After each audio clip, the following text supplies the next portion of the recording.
Hey, what's up guys? Oh, we're doing very fantastic today. This is Demand Man here with Deadstock, a visual novel game made by Shiruo on itch.io. Now, real quick, before I jump into gameplay, I'd like to let you guys know that if you guys like a content feature on any future videos, then well, obviously just leave a comment. That's it, just leave a comment. And so, without further ado, let's begin Deadstock. My name is Locke, and I am dead. Now, I don't mean I'm dead tired or feeling dead inside. I mean, actually my heart is no longer beating dead. Usually this status would disqualify me from most employment, but as it turns out, being dead is exactly the type of employee experience my new boss wanted. It figures that hell would be working in retail. Or at least, I assume I'm in hell.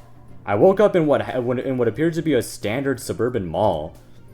The kind that seems to pop up nearly overnight and proceeds to destroy all small businesses in the area. Oh boy. The next moment I was assigned to work and pushed into a mailroom without so much as an interview. All in all, a pretty standard job onboarding experience so far. So now I just wait for someone to show up to tell me what to do. And it looks like I don't have to wait long. Are you my new partner? I guess. I look at the newcomer up and down. He's dressed in the same brown jumpsuit that had been thrown at me immediately upon coming to consciousness. Must be company issued. Probably. Don't you know? You should have been told about your assignment during intake. Was I? Everything had happened so fast. The only thing I had really processed during that brief meeting was that I was doing something with packages. It's possible that I wasn't listening. I was told to come meet my new partner in the mailroom. And since you're the only one here, you have to be him. Stands to reason. My name is Torch. What do I call you? Locke. I'm not actually sure if this is my real name. It was with me when I came here, an instinctive identifier, the only thing I know about myself other than being dead. Okay, Locke. We are going to be working together for a very long time, so let's try to make the best of it. You seriously expect me to spend my afterlife working? What's the point? It's not like I have to worry about keeping a roof over my head or food in my stomach. Maybe not, but that just means you can use your paycheck for yourself. Like all of it? There's plenty of things to do and buy in the mall. The more fun you have, the faster you can become fulfilled and move on. Right. An endless supply of soft pretzels and slushies isn't my idea of fulfillment. You've obviously been here longer than me. If the system's so great, why are you still here? Because package gathering pays more than package delivery? I mean, I guess. That's not what I meant, but whatever. How does this whole partner thing work anyway? Do we take breaks and fill out our time cards together, or what? I guess. We'll be working together, though I'll be the only one reporting to our manager. To be honest, I've never had a supply partner before. That's strange. Torch seems... that's strange. Torch seems so at home with his surroundings. He couldn't be a newbie like I am. But aren't you here to, I don't know, train me or something? You said you did package delivery. I did, but I never had a partner. So you just did it alone? Wasn't that a lot of work? I suppose I did. I don't exactly remember, but that's not important. We should hurry up and get ready. You're not even in uniform. This is my uniform. Nah, I actually didn't realize that. Aren't you going to zip it up? No way. All right then. I think you have to, dude. Otherwise the manager might yell at you. So, well, look at what you found yourself in. Don't worry, I'll walk you through some basic stuff that is about to happen. Every time you go to work, you'll have time to prepare things at your locker here before you set... Every time you go to work, you'll have time to prepare things at your locker here before you set off to earn those gains. Or, before you set off, earn those gains? Oh wait, they meant two, yeah. Once you click start, you'll enter the package gathering game. So every time you go to work, you'll have to traverse through a randomly generated maze in order to find packages. When you find a package, you can collect it by clicking the collect button or pressing B on your keyboard. So it says click to move or use WASD keys. Remaining stamina, I think that's probably the amount of moves we have. Package is 0, money 0, stats for you. So consume selected pretzel. That's probably maybe like a healing item or power up or something. And then B button. When you spot a package, click to gather it or press B. Right. Matter of fact, I think this might be the UI itself. This little game console here. Pay attention to the stamina that you have left. Taking steps eats up stamina as well as collecting packages. Yeah, so I was right. It's the amount of moves we have. So once you run out of stamina, the day ends.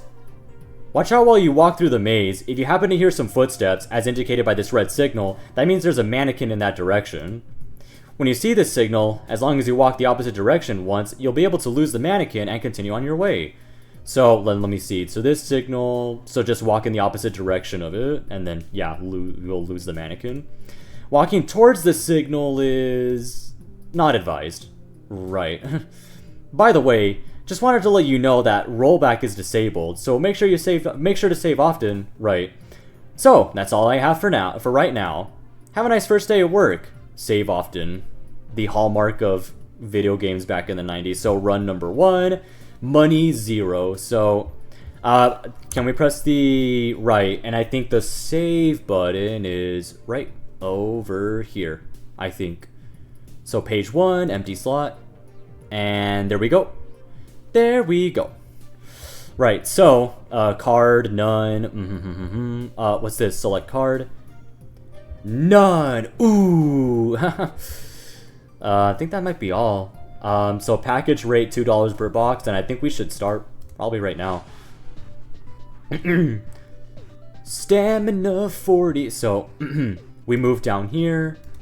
Ah, right. I think my voice cracked. Ooh. There we go. I think I got it now. So, alright, then collect. So, picky up. There we go. This direction, can I walk? Yes, I can walk. Well, I mean, walk this way, I meant. There we go. Got another one. Collect. Not sure if we could, oh, but we could save during gameplay, so, are you sure you want it? Yes. There we go. Right up here, and there we go. And you know what? I probably might. Well, nah. I was about to say I might save every time I collect a package, but I'll probably save I think after I'm done with this little mini game. So let's walk up here because we already walked down in that direction. Okay, yeah. Now let's walk down here. And there we go. That's it. I'm too tired to keep going. Time to call it. My arms ache as I load the last package onto the cart. Why'd I still have muscle cramps now that I'm dead? What kind of sadistic being designed this afterlife? As I rest against the newly stacked pile of boxes, I notice that the topmost one has a letter attached. Not a shipping label, but an actual envelope. It looks out of place against the cardboard conformity of a standard-sized shipping container, and curiosity gets the best of me. I pocket the envelope to look at later. Torch inspects the packages on our shipping cart and nods at me in approval. Not bad for your first run. I'm feeling considerably less enthusiastic. Not bad? We only collected a number of packages. Our cart's not even full. If we make $2 per package, then for today, we've only made a few dollars. That's barely enough for food delivery. So now you care about money? Those slushies and pretzels suddenly looking pretty good to you? If I'm gonna work anyway, I want to be paid for my labor. Tell me this is just a slow run. Nope. This is typically what we make per run. Ouch. But don't worry. The prices in the mall are pretty reasonable. So you don't need to worry so much. But when you factor in cost per labor, don't you think the manager should pay us more? These boxes aren't exactly easy to find. Could you talk to them? I don't think it's that easy. I don't know. I don't want to make waves. Are you kidding? You think asking to be paid fairly for an eternity of wage slavery is making waves? Well, I think the managers are going to be the one making the waves mainly. Corporate types are all the same, whether you're alive or dead. They'll take advantage of you wherever they can to save a buck. We don't even get days off. Damn. Dang. So, Torch scratches his neck, refusing to meet my gaze. I get where you're coming from, but things aren't that bad. We don't have to worry about taxes or rent, so less goes a lot further. But if you're that unhappy and want to confront the managers, I won't stop you. You won't stop me. You'll just stand by and pretend this is someone else's problem. How generous of you. I can't believe I was paired up with such a coward. Torch just stares down at his feet, not even trying to defend himself. Pathetic. Look, we've finished our run, so we should really head back. What the hell was that? It was a figure at the end of the hallway. What was what? That. That? Yeah. Oh, that. That's a bit hard to explain. I'll tell you later. Just get in the cart for now. How are you so calm? There's something... Hey, stop pushing. Huh. Sure. Okay, we're back. Now will you tell me what's going on? I tried to grill Torch for details the entire way back to the office, but he remained stubbornly silent on the matter. It's not that big a deal. You know how there are mannequins around in the mall center? Oh, and I assume that's a mannequin? Yes, they're kinda hard to miss. Well, there are mannequins in the outskirts of the mall too. And they're just kinda... like that. We call them broken mannequins. Right. Just kinda like... what? Alive? Moving around? A crick on the neck? Going to skin us so they can make suits of our flesh and become real boys and girls. Of course not. What are you even talking about? Haven't you ever seen Pinocchio? Yeah. Have you? Because I don't remember flesh suits in Pinocchio. Okay, I might be conflating a few movies. But that doesn't change the fact that creepy mannequins are just walking around. Well, I mean, they haven't really harmed us so far, but I think the tutorial implied that they want to harm us. I don't know. Watching. Waiting. He watches. It's not like that. The mannequins are just around. Just ignore them and you'll be fine. They're like bees. If you don't bother them, they won't bother you. Yeah, but what sets them apart from bees is that, see, bees are helpful, they're good for the ecosystem, and they're fluffy. Know what I'm saying? Bees are fluffy, they're cute, but so far, mannequins are none of those. I mean, I don't know. Maybe I'm just making harsh assumptions, but I don't know, man. I mean, I like bees better, so yeah. What if I'm deathly allergic to bees? What then? Okay, then yeah, you should avoid them. Are you saying you're allergic to mannequins? Well, I mean, in a way. No, I just mean, this is clearly a hostile workplace. Yeah. Don't we deserve workers' compensation, or at least a raise? No need to worry about that. The broken mannequins are already factored into our current pay. How so? Then we should get more. How are you so calm about this? Well, he did say he was here longer than we were, so... I guess I'm just used to it. Hmm. There's not much we can do, so why stress about it? I'm astounded by Torch's complacency. Is that what this place does to you? Turns you into a workplace drone that's conditioned to accept horror? But Torch is right. At least for the moment. There's nothing I can do about my situation right now, so I might as well make the best of things. And I'm not so much of an asshole to keep pushing an issue when it's clearly making a coworker who I will have to work with for possibly forever uncomfortable. So I drop it. Okay, fine. Brought the packages back. What's next? We place them on the table, then log what happened today in our notebooks. They did give you a notebook, right? I don't know. I think so. Yeah, I have it right here. As I reach into my pocket, my fingers brush against the thick paper of the envelope I found. Hey, Torch. I found this letter on one of the packages. You know what that's about? Oh yeah, those show up every now and then. Company policy says to just toss them. Right. So, Torch gestures towards a nearby recycling can. It's funny that there's recycling in Purgatory. You'd think all trash would be combustibles. We're just supposed to throw the envelopes away? Why? What's in them? I don't know. They're not relevant to the job, so they can't be important. What if it's someone crying for help? There it is again.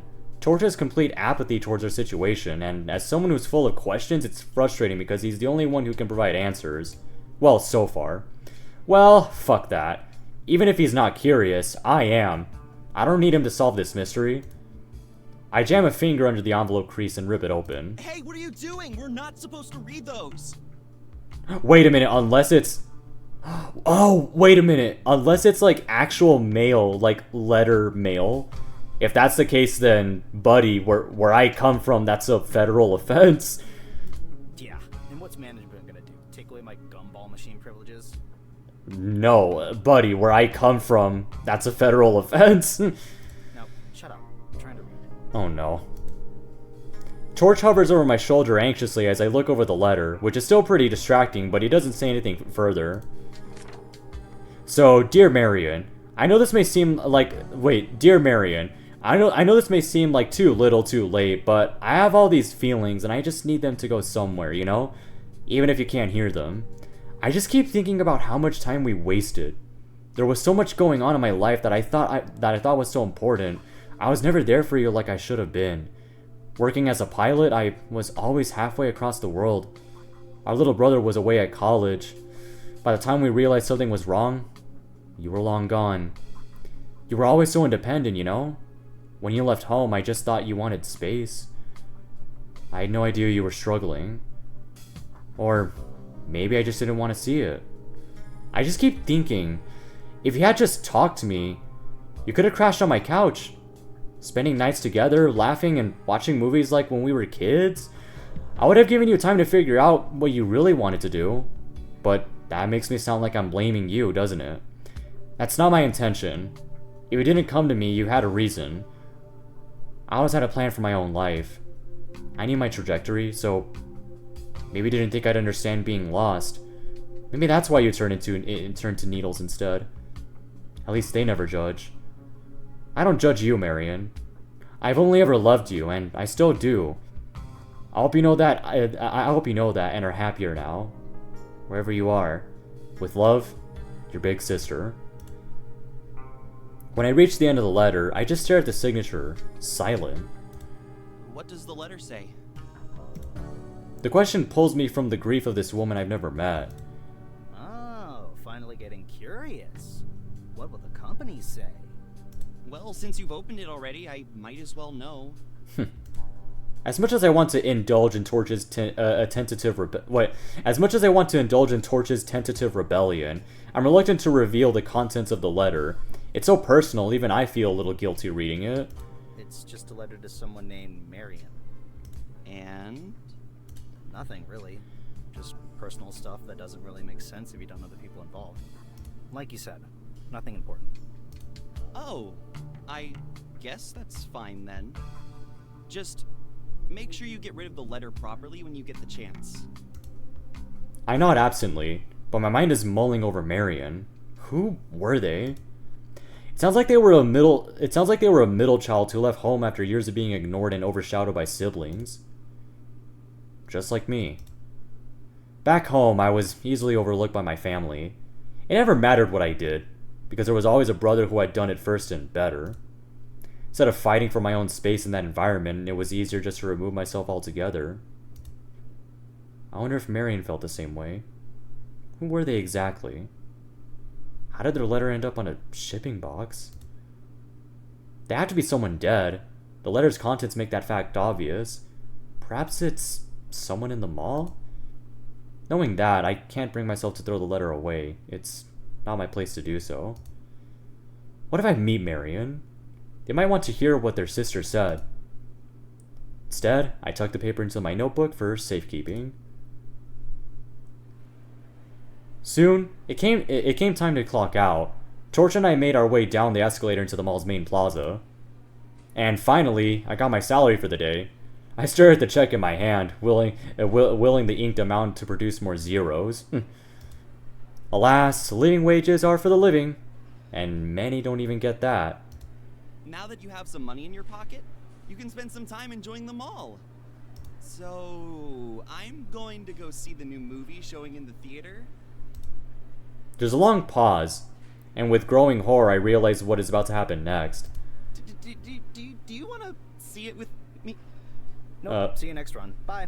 What do you mean? No, yeah, come on, let's go. Come on, please, let's go. I leave Torch, befuddled and alone. It's not that I dislike the guy, but we've been attached at the hip for the entire run. I need a little time to myself. But the movie time. For the first time, I'm able to get a good look at the mall. The stores are familiar, the kind of staples present in every respectable mall, though none of the stores have names I've heard of before. The mall stretches infinitely in all directions, including upwards. Staring up at the never-ending columns of shops on top of shops starts to make me dizzy. Breaking my eyes away from the sight, I look towards the shops displayed in my vicinity when the brown of a supplier's work jumpsuit catches my eye. I can't make out their face from a distance, but they have purple hair and definitely work for the company. It's the first time I've seen another employee aside from Torch. Maybe they would be more forthcoming with answers. I try to wave them down, but they're either too far away or are just ignoring me. They walk into a store without sparing me a glance. If that's how things are going to be, then fine, ignore me. I'm better off doing my own thing anyway. Now, what should I do next? Hey, if it isn't my favorite guy. Welcome to free time.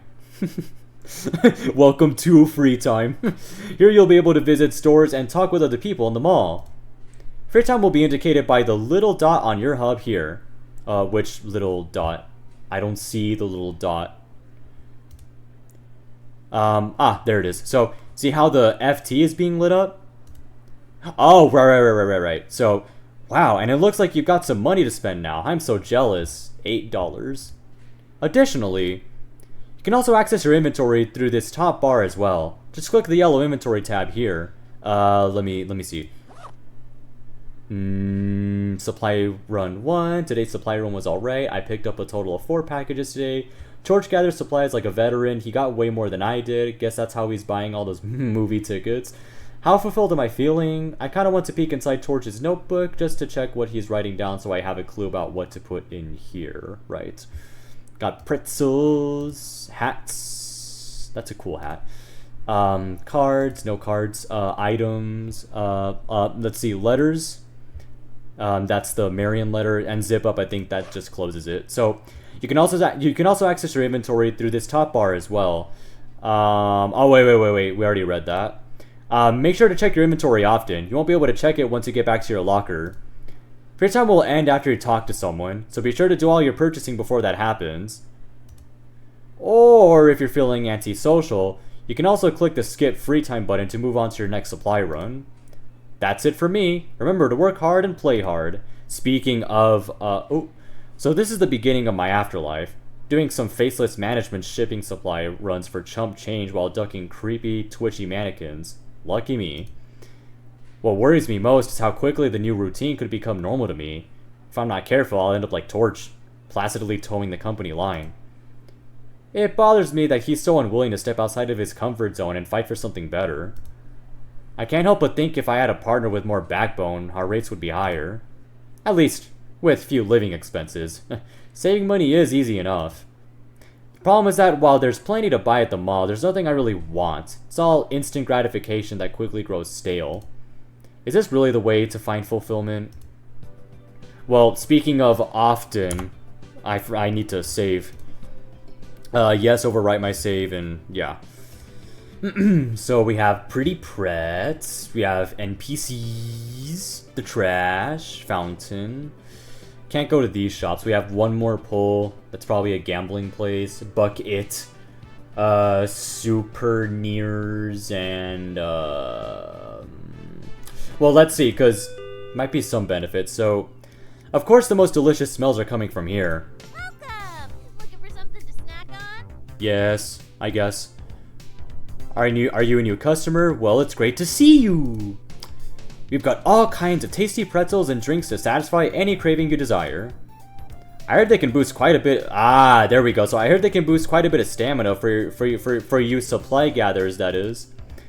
We have new stock every free time, so be sure to check in. Right. So, soda, $1. Ooh. Refreshing soft drink to quench your thirst replenishes 2 stamina. Replenishes 8 stamina and 3. You know what? One of these. Because why not? Would you like to buy regular pretzel for $4? Yummy yay and not hungry. Yeah, yummy yay. That might be a bit cold. I'll heat that up for you if you'd like. Okay.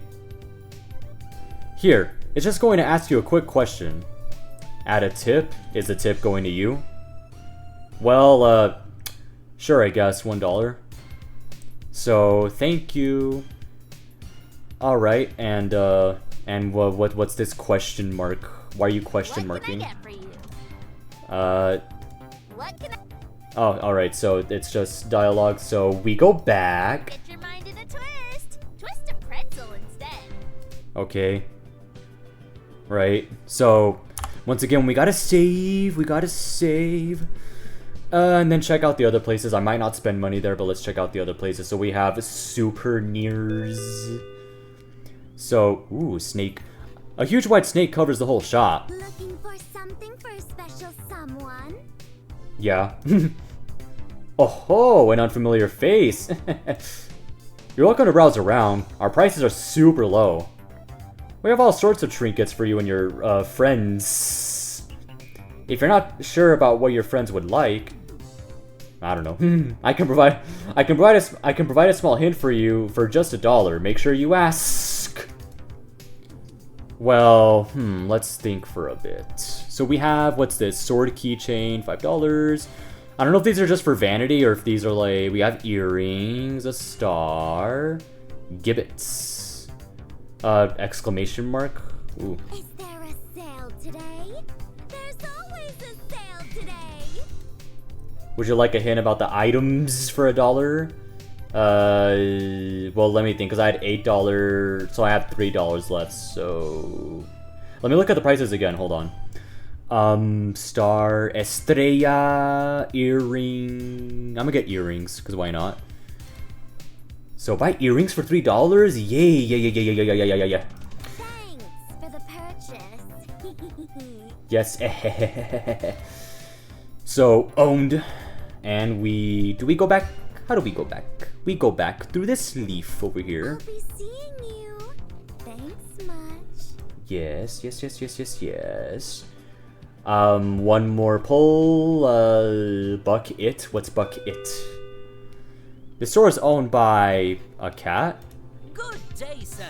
Come to browse our toppers? Yes. Oh, wow, you must be new here. We sell all kinds of hats to place on your head.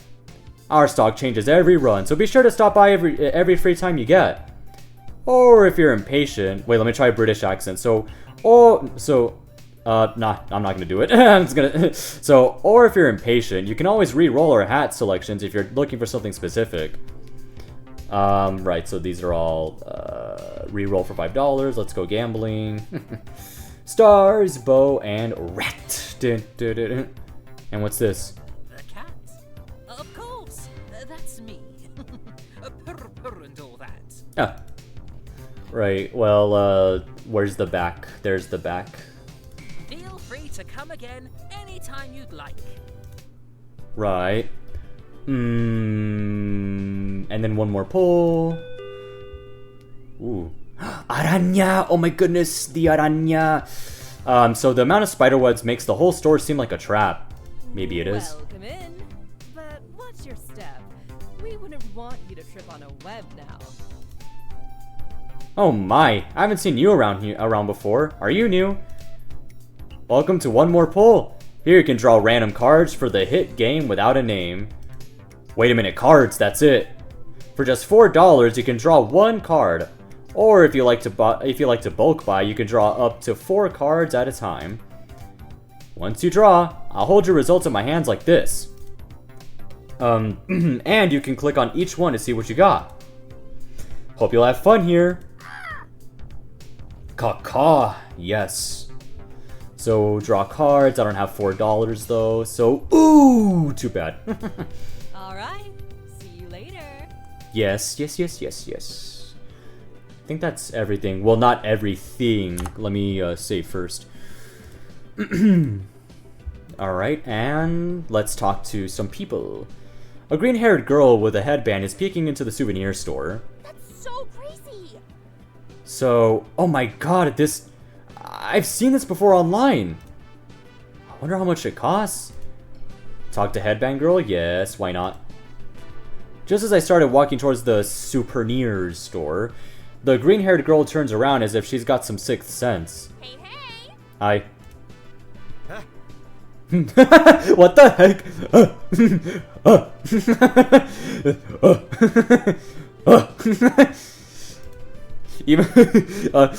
Even though I sensed her, even though I sensed her coming, the voice still startles me.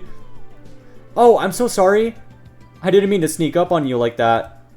I just saw a new face and thought I'd come say hello. I guess. Well, mission accomplished. Yeah. Anyway, my name is Candle. It's nice to meet you. I'm Locke.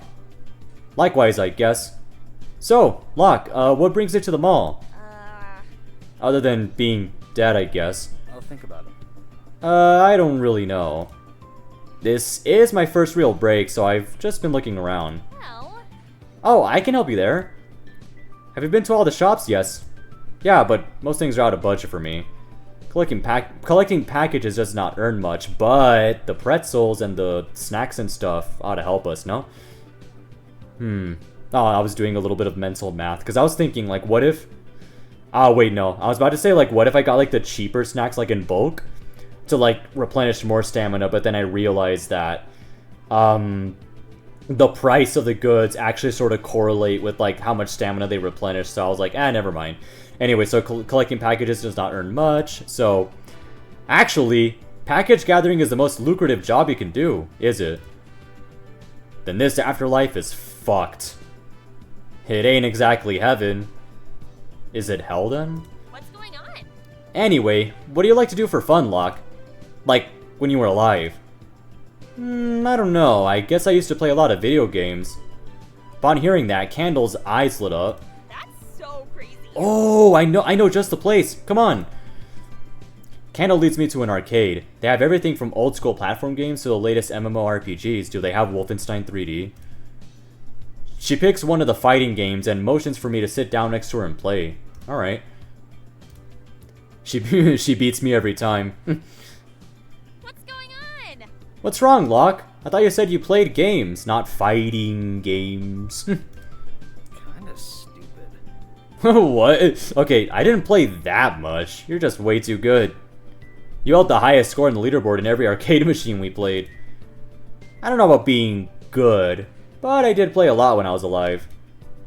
More than me, that's for sure. Were you a professional by any chance? Nah. I was pretty sickly growing up. Since I wasn't able to go outside or do sports like other kids, I played a lot of games, read a lot of books. Well, all the activities one can do while sitting down, I guess. And now that I'm here, I can move around freely and talk to people in real life. So, gaming is just a hobby now. Right. Unbelievable. Is this a subtle brag to say you weren't trying that hard? That hurts. Not really. No, I'm being serious. Kidding. But I didn't imagine I'd meet someone who'd see a silver lining in being dead. We might be stuck in a cycle of work and play, but it's kind of exciting for me. Yeah, I do kind of see it. Yeah. Then again, playing games together has been fun too. Want to go again? Sure. No thank you. What do you mean no thank you? My pride has been wounded enough for one outing. Well, you know what would make you feel better would be that movie date with what was his name? With your partner. I forgot his name, but yeah, with your partner. I mean, that will probably make you feel better. Anyways, back to work. Slowly, I make my way back upstairs to the mailroom. Right. Let me save first. Oh my goodness, my voice keeps cracking. Now. Yes, we'd like to overwrite or save, because that's what we do. We are foolhardy like that. Cards, none, because I didn't get any, so... Package rate, yes, yes, yes. Oh, wait, I was like, I wonder if I could increase this? Nah, anyway, so stamina 40, we will start. Yeah, we'll start. Okay. So now we would move down, Chosen One. No! Do not walk towards the noise. We found a box. With the box, we got the box. Yes, we did. We moved slowly. And we move some more like the employee we are. I wanna go down.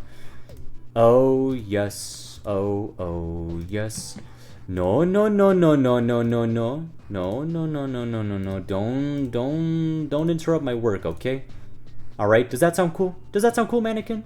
Is that understandable? Let me walk this way, hold on. Up this time. Yes. We found another package. I mean, we may not have enough for cards, but... And check this out. So, I think when we reach 1 stamina... Actually, no, now that we're at 4, because, you know... Eat a pretzel. Please eat it. Now, please. Let me press the N key on. We can't. We cannot. So, move. Eat, please. Eat. Please. Oh, well. Please. Eat. Eat the pretzel. Come on. Eat the pretzel. It doesn't want to let me eat it. Oh, wait. There it is. So, eat and... There we go. Phew. No, knock. No, don't be knocking on the... No, stop. There we go. That's it. I'm too tired to keep going. We only made like half. We only made half of what we made yesterday. Time to call it. No, not time to call it. You must grit your teeth against the tiredness. Looks like this time I got 2 packages for a total of $4 earned today. Yay. So, buddy, I want to save up for cards this time. So, anyways, let's talk to our friend over here. Torch, that was his name. Yeah. So, about the movie date, Torch.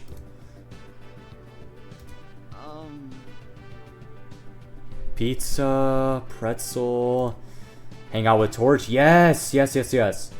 Oh, Locke. Are you free to watch a movie with me? This again? Nah, I'll pay for your ticket. Did I hear that right? He's paying? I guess. Yeah, I'm free. Johnny, no! I swear I never wanted this to happen. You're a fool if you think that your influence could have stopped me. I'm not stoppable. In other words, unstoppable. Dun. Ah ha ha ha ha ha ha ha. Is this a novella or something? I knew that from the moment we met in the 3rd grade, I should have been there for you. No longer will I let you roam free. It's time to end this, Johnny. Ah! That was great. Right. Was it? These movies are all kinds of the same thing. Yes, but they're entertaining. What was your favorite part? I don't know. I really like that part when Johnny used the 7 power crystals to unleash his final ninja form. Not sure what was your favorite part. Maybe this, because, you know. Or what if we're honest? Let's be honest. Yeah, so not sure. What was your favorite part? It's hard to find a favorite. What about you? Me? Maybe when Johnny and Max finally made up. It felt really rewarding, and the scene was done so emotionally too. Oh, right, of course, that scene. Okay, yeah, I don't remember that part. How can you not? It was the resolution of to the entire movie. I just don't watch a lot of movies. You uncultured swine! Usually by the end, I'm kinda out of it. What? That's like how a child... oh boy, okay. That's like how a child watches movies? Wow. Why'd you say that? Excuse me? Why are you so butthurt about it? Sorry, I didn't mean to insult you. But I never met someone who doesn't like movies. I don't dislike them, I just fail to see their point. That's just because you're not into the narrative. Do you not read books? Yeah, do you not read books? Oh, wait. I don't like movies. You think I'd be reading books instead? Yes, I guess. Sorry. Sorry, it was a dumb question. But you're a big fan, huh? You go watch one pretty much every free time. Any reason why? I guess I just really like them.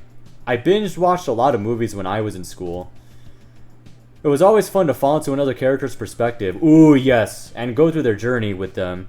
That still remains my favorite part about experiencing stories. Yes, exactly. Exactly. Dude, actually, I mean, I know I said this in my previous video, but I highly recommend you read The Outsiders by S.C. Hinton. Yeah. There's another book. What's another good book? I'll think about it later. Anyways, so... I didn't have any kind of after-school clubs or friends. So I spent most of my school time at home either studying or watching movies. Stupid.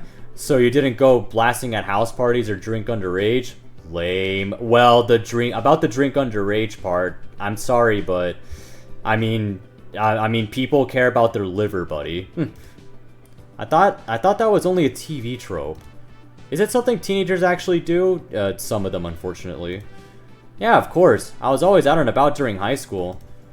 Sneaking out is easy when no one cares about what you do. Oh yeah, right. He did mention that. That seems pretty cool. Cool? I probably thought it was. I probably thought it was at the time.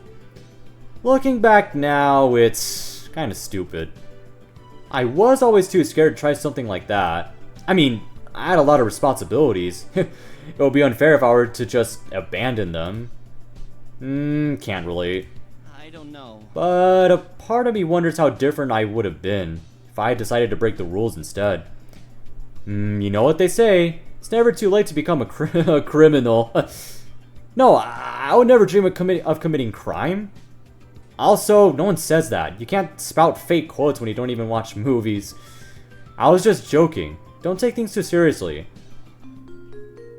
What do you mean back to work? Oh, well, actually, yeah, back to work, because I didn't have enough for the tarjetas.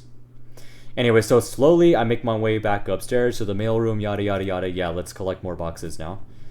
So, hold on. But first, what do? We save! Yeah. Run 3, okay. So, package rate $2 per box. Yes, let's do it. Alright, so no pretzels. No pretzels, so yeah. Let's keep moving. No. Please don't knock at me like that. Okay. No. 999. 99999 now. By the way, now means no in Portuguese. Yeah, now. A box. Yay! Let's pack it up and then we move down into the abyss of hopefully more boxes. Actually, I hope I find another box because I'm running out of stamina. I did. Thank you. So that means, assuming I don't find another box when my stamina runs out, then I would be at $8, I think. Yeah. So, that's it. I'm too tired to keep going. Time to call it. Okay, so yeah, $8. Again, I need to save up for, cards. So, let's, overwrite, yes. Now, in the meantime... Actually, well, in the meantime, let me check out the clothing that I got. So, today's supply run was bad. Yeah, you could say that again. So, it still hurts my ego. I'm feeling a feeling, that's for sure. Don't worry. That's hats, though. So the earrings I own are pretty much the same. Doesn't hurt to have backups, like, okay. Well, alright. Let us... let's talk to someone else. In the meantime, let's talk to you on the fountain. That purple-haired worker I saw before sitting at the fountain. Talk to purple hair guy? Why not? Because literally, why not? As I'm walking past the fountain, the purple-haired guy suddenly comes up to me. Ooh. From far away, their most notable description was their purple hair, but as they get closer, it becomes clear that the only way to describe them was... tiny. Hey. Hi. Huh? Why the startling? Anyway, so, can I help you? As I look down at them, the bright red color of their shoes catches my eye. They're wearing those sandals that have holes in them. Interesting. Have you bought anything cool?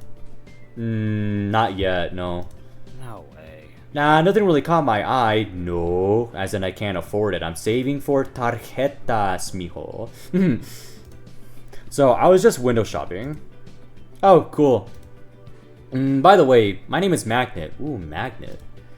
Like the things you stick onto a fridge? No, like the things that generate electricity, the alternating current, or the the magnetic resonance imaging machines. Like, you know, the cool machines. Yeah. So... Everyone here is named after an object. No one has a normal name. Ah, so that's why our name is Locke. And our partner's name is Torch. Yeah. Your name is probably some odd object too, like Locke. Shampoo. Well, I mean, Shampoo is the name of a character from Ranma 1-2, but that's not her name, it's Locke. Oh, yikes, your name has poo in it. Why'd you say that? Why'd you say that? That's not my name. My name is Locke. That's a pretty name-sounding object. Yeah, like Locke. Like that name, L-O-C-K-E, Locke. Yeah, L-O-C-K-E. They turn away from me, looking up at the ceiling, if there even is one.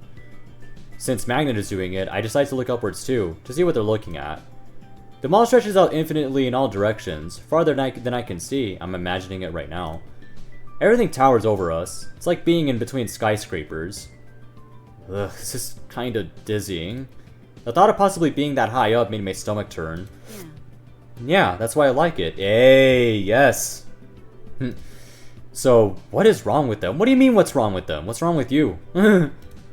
Say. So, is this what you would do while you were alive as well? I mean, I don't blame them. Just stare up at the sky? The sky, while alive, was not this interesting, because it existed.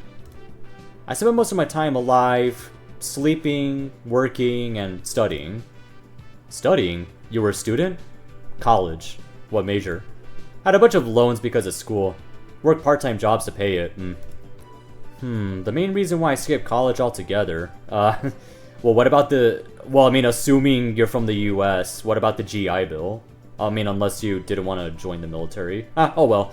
Anyway, so... Nice, I probably should have done that. But I needed the degree for what I wanted to do. What did you want to do?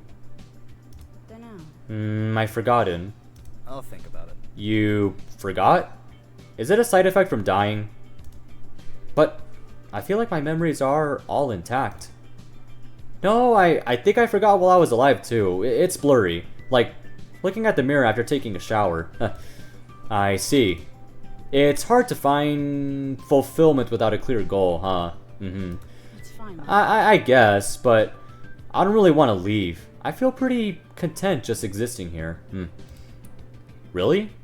No desire to bust out and move on to your next life? I mean, don't know why everyone is so interested in moving on. I guess it's cause I've barely understood this life.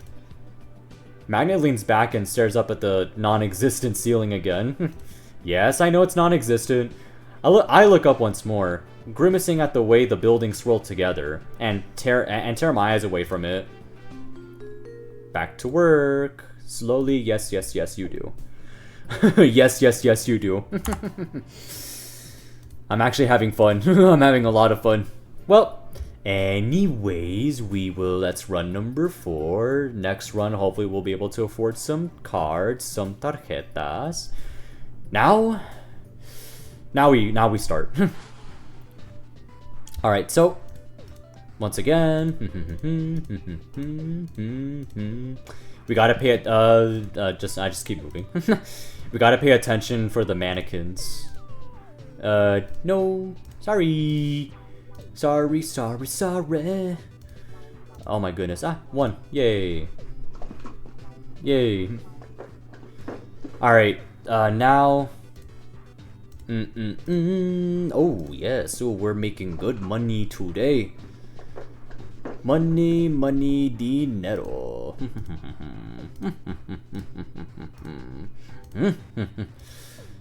Ah, yes, that's 3. Uh-huh. And... and... there we go. $6. That's it. I'm too tired to keep going. Time to call it. Alright, so $6. Yes, so we got enough for cards. Alright, so now... Torch is not there, so no date this time. Anyways, so now... oh, yeah, so one more pull. Feeling lucky today? Yes. So, cards. Would you like to draw cards for $4? Draw, yes. Pleasure doing business with you, yeah. Let's see what you get. And done. That was fast. What did I get? We got peeking around the corner. So, sneaky steps. Mannequins appear less... yes, I guess. Stay on high alert and be extra quiet. The less we bother them, the less we'll see of them. Chance of mannequins noticing you decrease. Turns out hiding under a box was enough. Alrighty then, that's actually pretty useful. We won't be wasting stamina now. So, danke schön. How do I claim this? How do I claim this? Can I claim this, please? How do I claim this? I guess I just go back, yeah. Alright, see you later. Yes. Let me check my inventory just to make sure I got it. Ah, yes. Sneaky steps equip, yes. Dude, my speech is like all over the place. But I like it. Alright, now, we still have $10 to spare, so... I'm thinking... You know what? Let's try our luck at one more card, and... Actually, hold on. Let's go to Bucket, because... Welcome, sir. We've got quite the selection for you. Alright then. So, bow, clown, and top hat. Let's get the bow, why not? Yes, I do. You sure have an eye for taste. I bet it will look great on you. Definitely. Oh, yes. So, goodbye, good sir. Oh, yay, British accent. So, goodbye, good sir. Goodbye. And now we should probably, like, I don't know, like, go back now, because I don't have any money. Feel free to come again anytime you'd like. Thank you. Alright, so no dinero means, well, first no dinero means we have to check our inventory, and then, so I want to wear this. Oh my goodness, yes, it does look nice on us. Oh my goodness, yes. Oh my god, dude. Oh my goodness, that actually looks so nice. Oh my goodness, yes. Oh my goodness. Dude, that actually looks so nice. Oh my god, I'm proud. I'm actually proud. Oh, yes. That looks so nice. Oh my goodness. I'm like going crazy over a bow. Oh my goodness, that looks so nice. Alright, so now let's talk to her. So, a girl with long hair and twin buns is loitering around the souvenir store. Do they only sell cheap pallets? Do they only sell cheap pallets here? I guess fulfillment comes at a discounted price. Doesn't feel right to me. Talk to, yes. Well, I was walking towards the souvenirs store. I end up bumping into something, or someone. What the heck? Ouch! Huh? Whoops! I wasn't watching where I was going. I can see that. Clearly. I feel my right eye twitch a little when I hear a response. Don't take it personal. Okay, sorry to you too. Good. Unbelievable. Good. Yeah, good.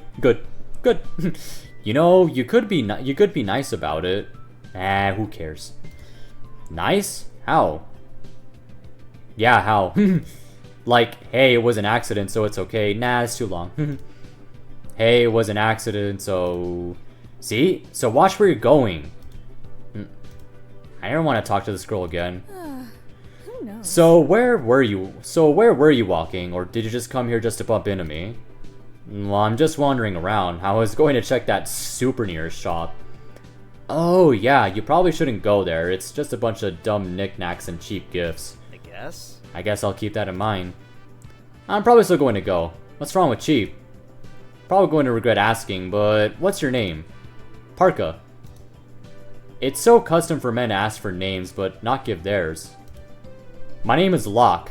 Nice to not meet you. I'm guessing you also work as a supplier? You can tell from our ugly uniforms, can't you? Yeah, I do the same job you do. Okay, I was just curious. I feel bad for whoever you're working with. How dare you? Candle and I are a great team. Yeah, how dare you? Sure, our metrics could stand to be better, but it's the team bond that counts. We even have girls' nights. Can I join? Nights? You mean like you just hang out together during free time? Yeah, okay. If you were to get technical with it, that's what it is. But it's getting harder to find stuff to do. Just sucks there isn't a good clothing store around here. There's a bucket. I got a nice bow from there. There isn't? But I remember seeing a handful of shops upstairs before. Like, trendy things for teen girls and also a bridal store? Like I said, there isn't anything I'm interested in. Well, alright then. Good luck not shopping. It would be so much easier to become fulfilled if there were just more things I liked. You get it, right? I see your hair. You aren't a slob. You know how important good products are. Sure, but I wouldn't say I could find fulfillment from it. Must be a skill issue then. Well, I might as well try walking down a different path to see if I find any new stores. See ya. Back to work. Slowly I make my way. Yes, yes, yes, you do. So, we got the... yes. And now, we get less mannequins because, you know, our cards are just... they're just that good, you know? Right, so anyways, let's save once again and start. Right, so... oh my goodness, that looks so nice. Oh my god. So nice. So now with... no... now with less mannequins, and now with us walking forwards and not forwards and backwards. Ooh, yes. We're making good runs now already. Right, so... I might save up for some more cards. Who knows? No, no, no. You will not... you will not. Just not. Yeah. Right. Right, so I was walking up. La la la la la. Let's go down this time. Oh, yes. My instincts are serving me correctly. Alright, now let's go up, because I think there might be a dead end there. Just a hunch. No, no, no, no, no, no, no, no, no, no, no, no, no, no, no, no, no, no. Do not do that. Do not do that, and we're finished. $6. Ooh. Oh, another letter. So, I rip it off and tear it open to read. So, dear Cecil, I wish I had visited you more often before you passed. I'd always braced myself for bad news at the hospital, only to be met with your optimism. It's incredible how you could keep on joking around. This morning, your mom finally cleaned out your bedroom. We left it untouched, hoping that you would eventually come home. It was difficult, to say the least. At first, your mom couldn't bear the thought of it, but going through your things today, surrounded by all of the memories of you, brought us a strange sense of relief. It'll take us a while to decide what to let go of, if we ever do. For now, we're leaving everything as it is. We miss you dearly. Love, Dad. Aw, man. Dude, that's actually pretty sad. Wordlessly, I shoved the letter into my notebook for safekeeping. Dude, that's actually very sad, man. Time to head back to the mall for some well-deserved free time. That actually made me sad, dude. Oh, man. Well, let's take our minds off of that and just override our save. Torch, yay, Torch is back, but I want to talk to more people, so too bad. Anyways, let's see. So one more pull. Let's get another card. Feeling lucky today? Yes. The way I said it, I'm like, yes, yes. Now give me a card already. Yes. See what I get. And done. What? We got what? So taking breaks. Slight chance of not consume. Oh my goodness, yes. That'll actually be imperative for lots of money. So, moderation is key. Turns out, taking breaks allows you to last longer. Who knew? Now for every step, there's a slight chance of not consuming stamina. Remember to stretch and hydrate. Yes, yes, yes, yes. Danke schön, danke schön. Alright, see you later. Yes. Alright. Oh my, why does my voice keep cracking? Alrighty. Highly recommend our new pizza pretzel. It's to revive for. Revive for. Pizza pretzel. What's this? What's the pizza pretzel? Well, what's this? $6. Sweet cinnamon sugar covered bites. A perfect treat. Replenishes 2 stamina, comes in 6. 2 times 6 is 12. Therefore, worth the price. Yeah. I'm gonna save my money though. So, Good now. See you. yes, of course. So let me check my inventory real quick because I think we can only equip the cards separately. Let's see. Taking break. Yeah. You know what? For the sake of maximizing profit, I'm gonna equip this. So zip up. Zip it up like a jacket. All right, now once again we'll we'll save and let's talk to this girl over here, the one with the shopping bags. This one. Ah. Oh, it's a mannequin. For a second, I thought it was a person. Oh my God! There's a sale happening today at Mephora. Mephora. And who are you? I can't wait to get my ears pierced at Blair's. So anyways, hello, Torch. Oh, you know what? Let's go. Let's talk to, Candle again. Hey, hey. Oh, hey, Locke. Anything interesting going on? Well, yes. You see, I got a new bow. It looks nice. I also got a card that'll help me, earn more money. You know what I'm saying? Hang out with, yes, hang out. Just writing in my notebook. What do you mean just writing? No. I'm sporting a new bow, sir. I'm sporting a new bow. I've been trying to keep track of the things that happen around here and logging each of our supply runs. No keeping? You don't seem like the type. Well, Torch, the guy I'm working with, is an avid fan. You work together with Parka, right? Has she ever mentioned taking notes or logging stuff in a notebook before? Not really. Yeah. She's never brought that up before. We usually just talk about what we're gonna buy after work is over. Unbelievable. Yeah, I'm pretty sure it's just a thing with Torch. You must take the job very seriously. That's good. It probably helps a lot with remembering things. Yeah, but I don't really want to be that fixated on work. Oh well, it's turned out to be more useful than useless, so I'll keep writing, I guess. Just sucks that when I lean down to write, my bangs keep getting in the way. I flick a straight piece to emphasize my point. Why don't you cut it? Yeah. I thought about it, but what happens if I do? I mean, our bodies don't really age, do they? What if I try to cut them and nothing happens? Or if I cut them weird and they just stay that way for forever? Huh? I guess I've never really thought about it. I've thought about it a lot. Well, You could get something to keep them out of the way. Like a hair clip. The souvenir shop sometimes has them. I wince. That's not really my style. Yeah? Because you're such a cool guy. Why'd you say that? What's that supposed to mean?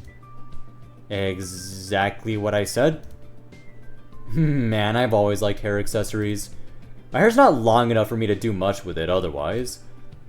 I wish it was more like parkas. Long and tangle-free. You've never tried to grow it out? A few times, yeah, but the texture's pretty scraggly and rough, so it was easier to keep it short. And it's not like I had anywhere to go even if I did style it. Your hair is nice though, Locke. Must have taken a lot of extra work to keep it healthy. My mind wanders back to the bottles of hair products stacked in the shower back in my old apartment. Yep. Yeah, I put a lot of effort into it when I was alive. But now it just looks like this every day without me really trying. I guess the trade-off is having to deal with bangs that are a bit long, but that's much more tolerable. Candle sighs wistfully. I wish I could say the same. I could think of better styles to be stuck with. There was a nurse that used to take care of me, and she would always wear a ton of clips and heads and things in her hair. She kept her hair simple and tied back for work, you know, so it wouldn't get caught on anything. But she could do a lot of really creative things with it, and she would show me pictures of what it was like when it was down. I'm kind of being a downer, aren't I? I should just feel lucky that I'm up and about instead of whining about things I can't have. I didn't think you were whining. There's nothing wrong with wanting to look nice. Yeah, I guess. Yeah. Anyway, I just wanted to see what you were doing.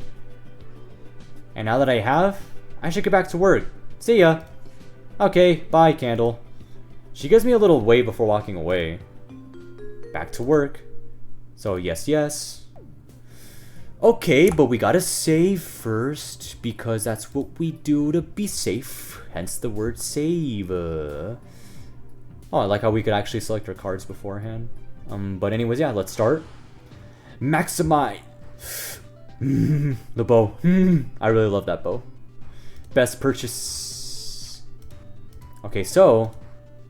Ooh, few save some stamina. Yes. And now we will move. No.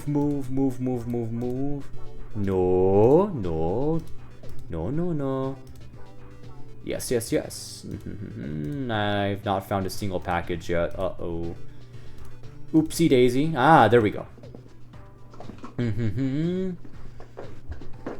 There we go. There was probably a dead end there. Never mind, not a dead end. Ooh. No. Don't knock. Don't knock. No. No. Now.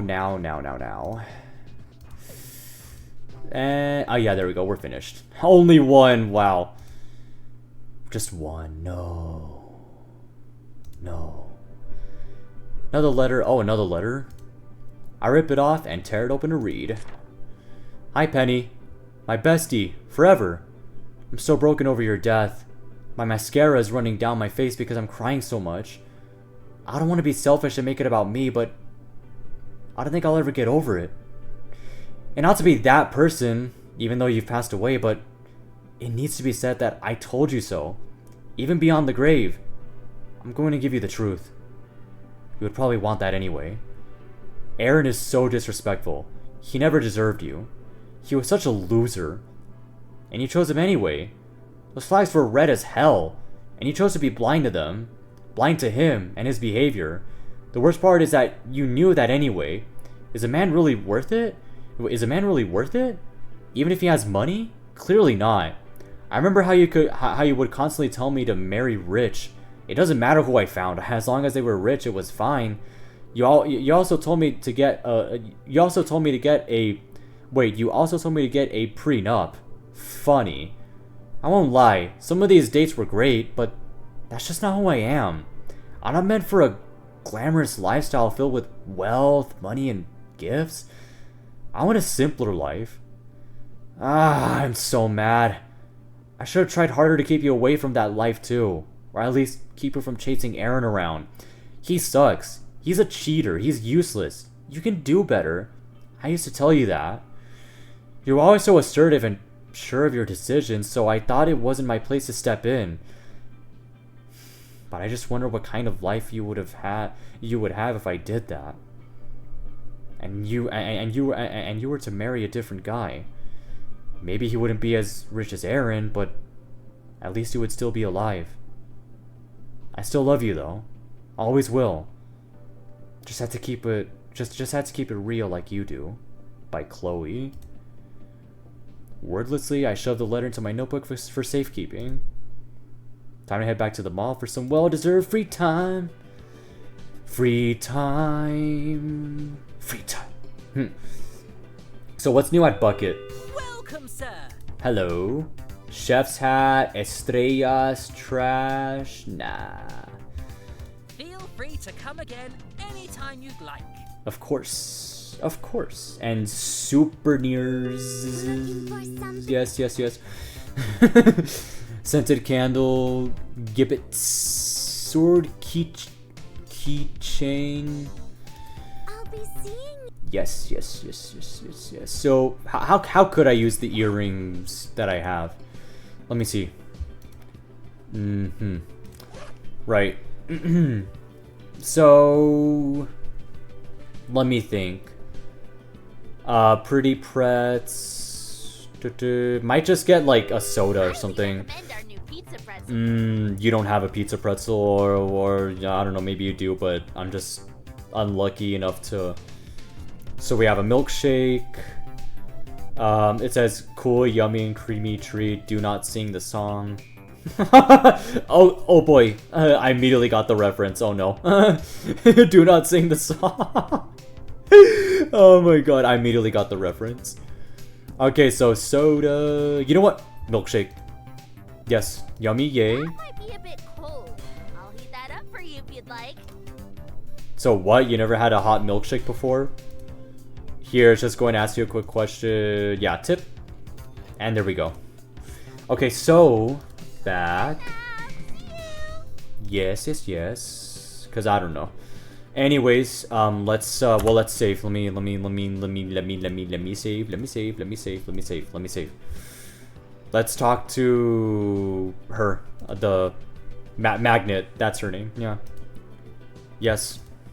Magnet is staring at the menu at Pretty Pretz. Yes, and let's do that with them. So, yeah. So they walk up and order, coming back towards the fountain with a large soft pretzel. So, Yo. Getting pretzels? Oh, hi, Locke. Yeah. Yes, I am. Do you want to be? Yes. Okay. They rip off a piece of their pretzel and hand it to me. I pop the piece in my mouth. Stamina increased by 1 for the next run. Yes! Ooh, yes. Kind of stupid. You got a plain soft pretzel? What's the problem with that? Yeah, tasty. Yeah, exactly. It's easier on the taste buds. Is it? It's so bland. Just a boring salted pretzel. Yes, but it's easier on the taste buds. It's fine like that. I'm fine with it. I haven't tried anything else. You really should. Flavor will take you places you've never known. I mean, dude, what are you, Remy from Ratatouille?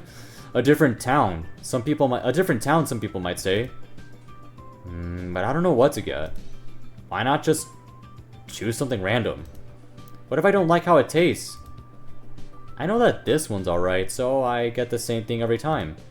And you don't get tired of it? No, I like it when things stay the same. Manny continues to rip chunks off of their soft pretzel, popping the pieces into their mouth. As I was getting ready to go back to work, I spotted a familiar face still sitting on the fountain ledge. Didn't expect to see you here. Cool torch? Hey. Magnet, yeah. Thought you would have disappeared into the mall like you always do. Where do you even go anyway? The outskirts. Where the mannequins are? Seriously, the outskirts? Yeah. I just climb up until I run out of breath. Makes sense. Quite the view from up there. Not that I would ever want to go up that high. Besides, it's the only way I can get high. Bruh. Honestly, I don't really know what to do when I'm off the clock. Maybe you could, like, get high for real? You're in a mall. Go shopping. But, like, what if we want out of the mall? Like, what if we wanted to go to, like, I don't know, like Yellowstone or something? Or, like, go to, what's another cool park? Maybe Appalachia? You know, the Mojave Desert? You know, Carlsbad Caverns? I already bought a lot of stuff I like. Well, what I thought I would like. Thought? What you thought you would like? I buy things I think would be cool, but I don't really feel fulfilled afterwards. Nothing I buy compares to the feeling of just wandering around up there. That's something you like, at least. Yeah, just being high up and existing. I feel so content. And not only that, but, like, you know, the view, you know. It's a bit like I'm in heaven. Gazing down at everyone, doing their own thing. Yeah. They're just mannequins. And? Sure, they're not real, but from up there, you can't tell the difference. They all know what they want to do, and I let out a sigh as I sit down next to Magnet. Can't say I don't get what you mean. Huh? You also understand this feeling? I guess. I have super accomplished siblings. They've done way more than I have. Nothing I do could even compare. And it makes me feel like shit. I'm a middle child too. My siblings were always way busier than I was. Not often I find someone who's like me. Look, what do you think I should do? Don't ask me. Decide for yourself. It's not my job to figure out who you are. You could help out at least. I know. I just want some suggestions. Yeah. Those shoes are certainly a choice. I like them. What's wrong with my shoes? Nothing, but they do look nice. Bright red. Really? And you're wearing socks too? You didn't even customize them. That's what the holes are for. Yeah, but they look nice, so. I thought they were for feeling the wind on your feet. Well, I mean... You're wearing socks. Anyway, those holes are meant for something else. You put gibbets, you know, those charms, into them, to add a personal touch. Are you saying I should try customizing them? Oh. Yeah, exactly. It's a way to express yourself. You wouldn't add a special charm for no reason, so the ones you add mean something. I see. Your shoes will be different from everyone else's. Maybe you'll find some identity that way. Right. Thank you. Yes. Dankeschön. So, all too soon, it came time to go back to work. I wave goodbye to Magnet as we part ways. Alright, well, we know the drill. I really hope we find a lot of packages. Oh my goodness. Well, we have one extra stamina, so that's good. Oh my goodness. Oh, beautiful bow. I'm gonna keep complimenting the bow. Because it just looks nice. It looks very nice. No. No. Now. No. Now. 9.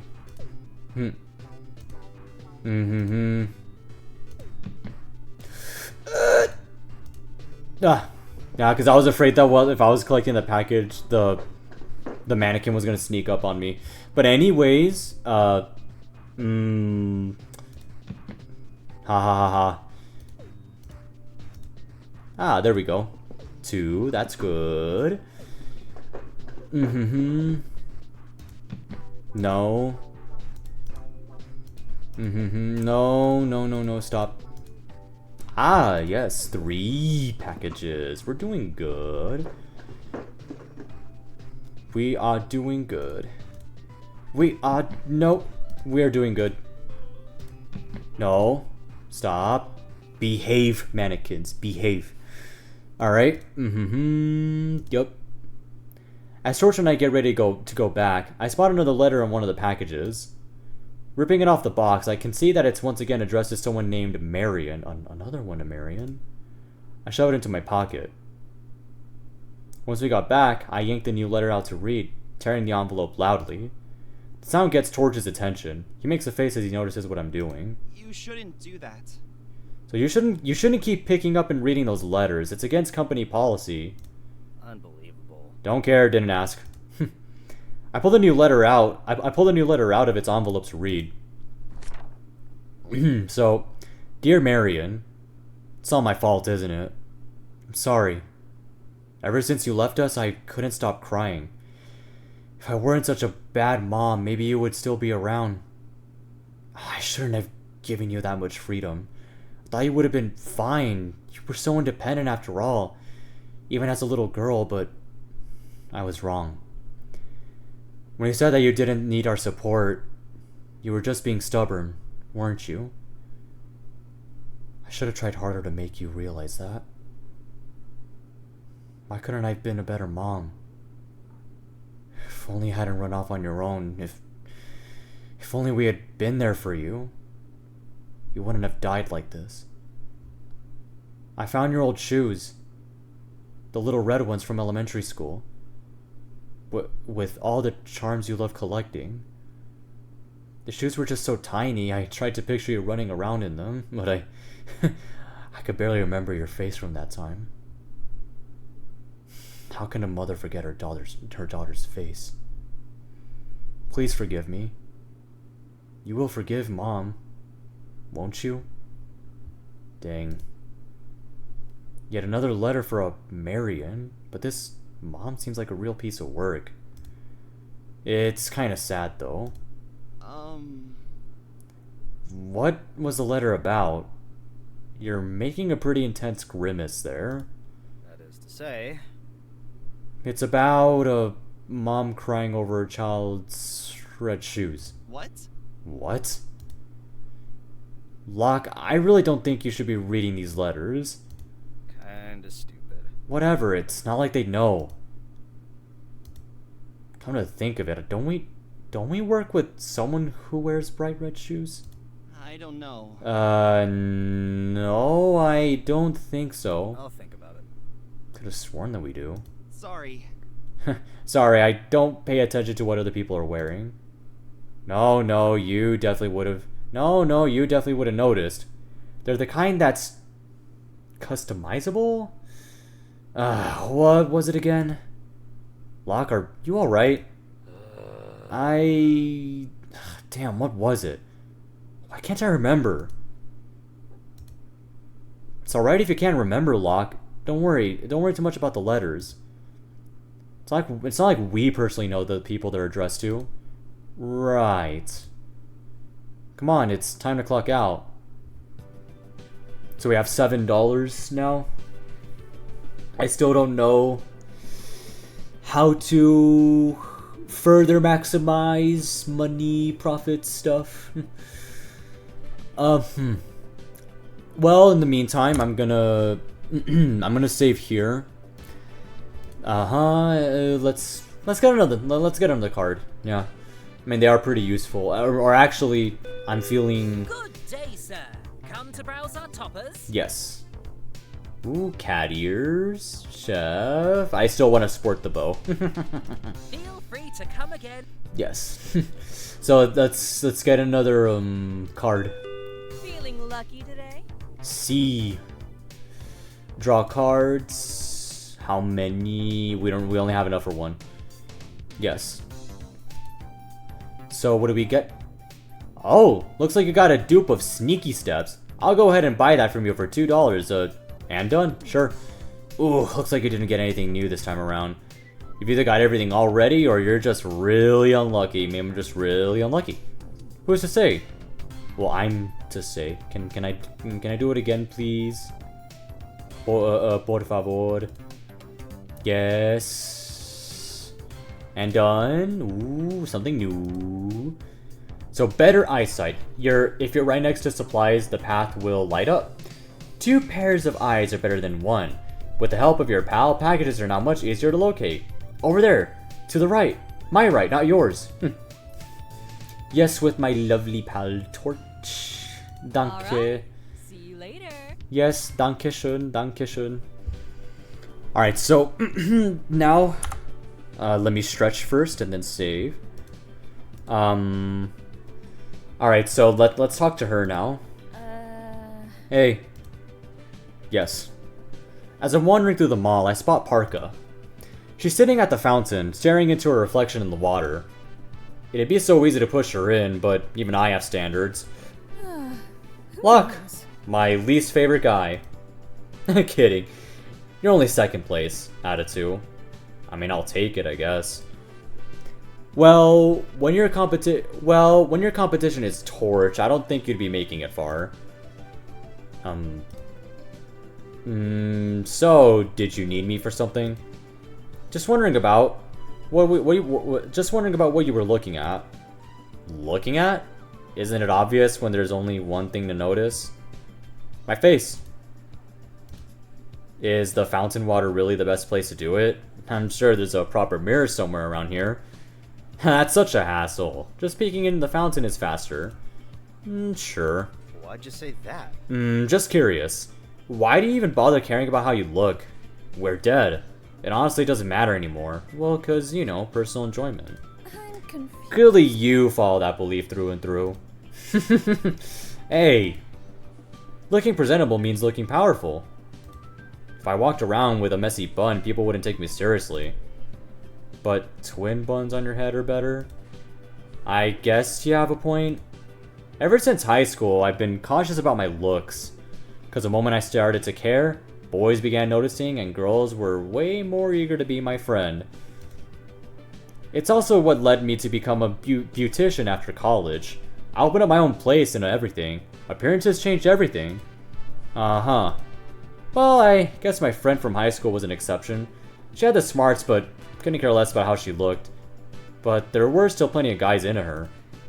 It was totally because of the makeover that I gave her that she ended up going out with a cute guy junior year.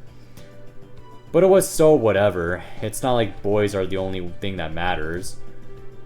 I was way more popular with the girls, and that's more important. Wouldn't you agree? Sure.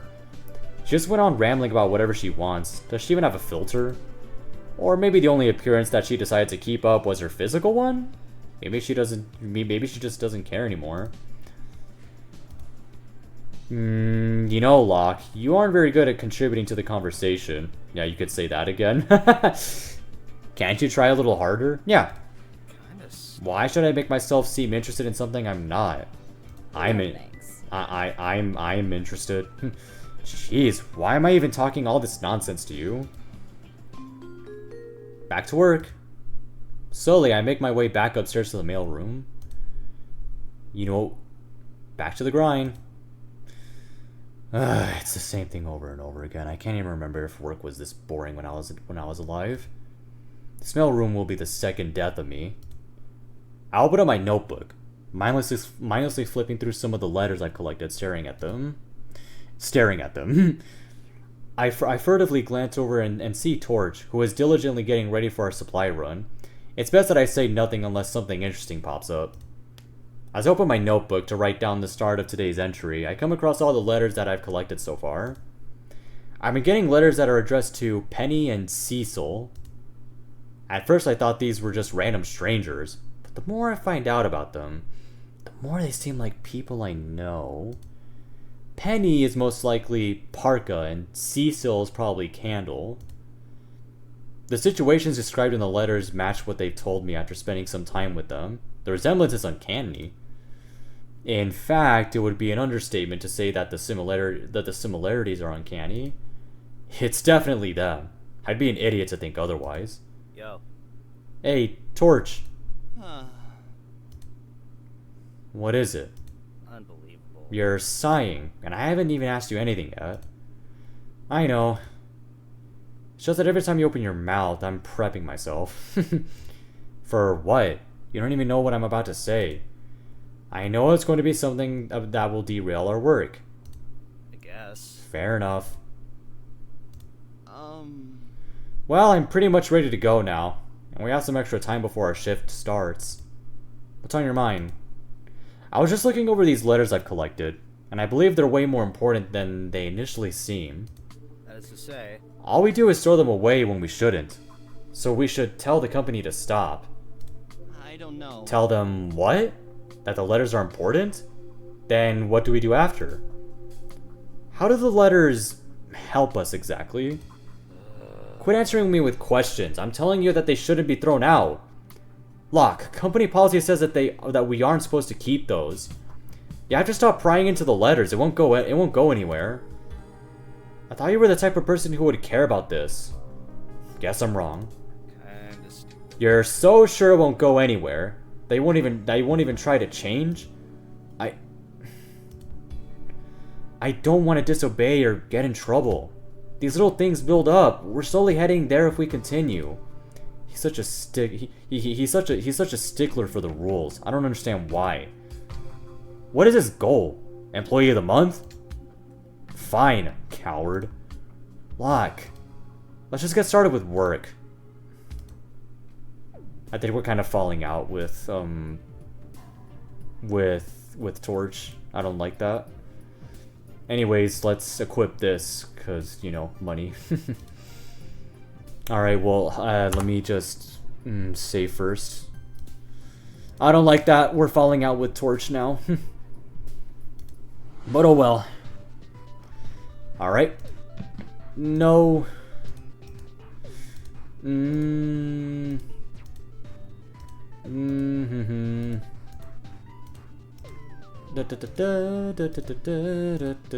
Ah, there we go. There we go. We will get some packages, some boxes. There's something break. Ooh, lock. Are you alright? Don't walk too far, okay? Right. Wait, what happened actually? Did I run into a mannequin? Don't know if I did. But, Well, anyways, let's go searching. Let's go searching. Be careful. We have to be the utmost careful. We have to be carefully. And no. Only got one package. Oh, that's pitiful. Ooh, look, what could this be? Another package. How surprising. Can't even mentally entertain myself with sarcasm anymore. As I'm counting the packages in our cart, I spotted another letter taped to one of the boxes. What's this? Itching for something interesting to do, I give in to my impulsivity and open the letter attached to the package. In my periphery, I see Torch give me an odd, worried look, but I shrug it off. I've already branded him a scaredy cat, so his wary glances don't sway me even a little. If he wants to stick to the rules, then I'll just break them alone. Let's see.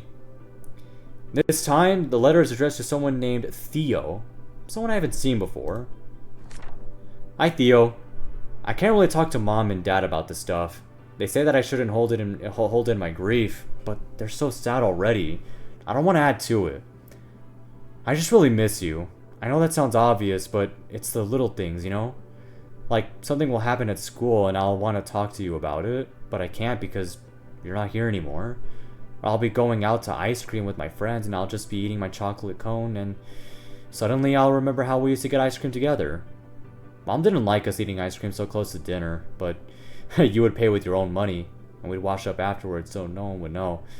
What was our secret? Now the only one left to keep the secret is me. That movie you wanted to see is finally out. The murder mystery one based on the book you really liked. I remember you were following its production online. Murder Mystery isn't my favorite, but I went to see it because I knew you would want to. You were right. It was really good. I wish we could have gone together. I miss staying up late watching movies with you. I miss sitting together in the kitchen running through my Spanish flashcards.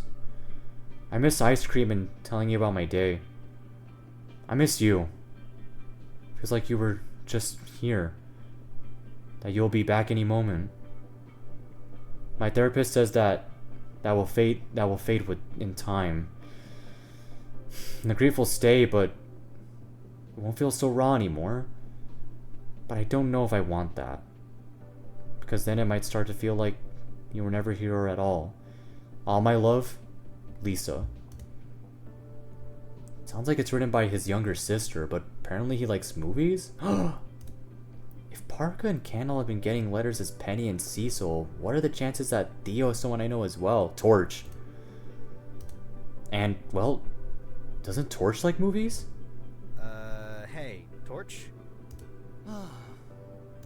You know, every time I'm with you, I get a sense of deja vu. I keep wondering why, but then I realize it's your sighing. Then stop giving me things to sigh about. Don't you know that curiosity killed the cat? Yeah, but, I mean, we're finding out things, so... Well, good thing we're already dead. Anyway, do you have a younger sister? Torch gives me a confused look, like he suddenly snapped out of his annoyed state. His eyes widened a bit with surprise. Yes, I have a younger sister. Why do you ask? Movies and a younger sister. Movies and a younger sister. Could this letter be for Torch? So let's show him. So I think you might want to look at this letter. I think you might want to look at this letter. I'm pretty sure it's for you. I thrust the letter into his eye line and shake it for emphasis. Torch walks over and hesitantly eyes the letter in my hand. The letter is about me? Yeah. Do you want to read it? Torch wordlessly and carefully takes the letter as I hand it out to him. I can see the tremors in his fingers as he reads the letter carefully, but I pretend not to notice. An expression of deeply rooted sadness and loneliness washes over his face. Oh, Lisa.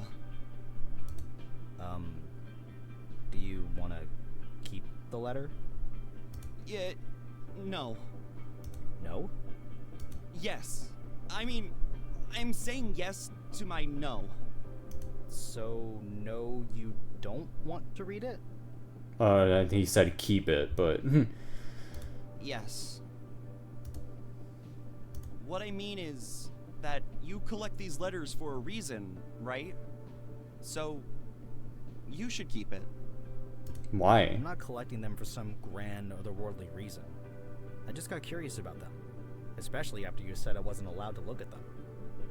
Ah, so it's just your need to be defiant.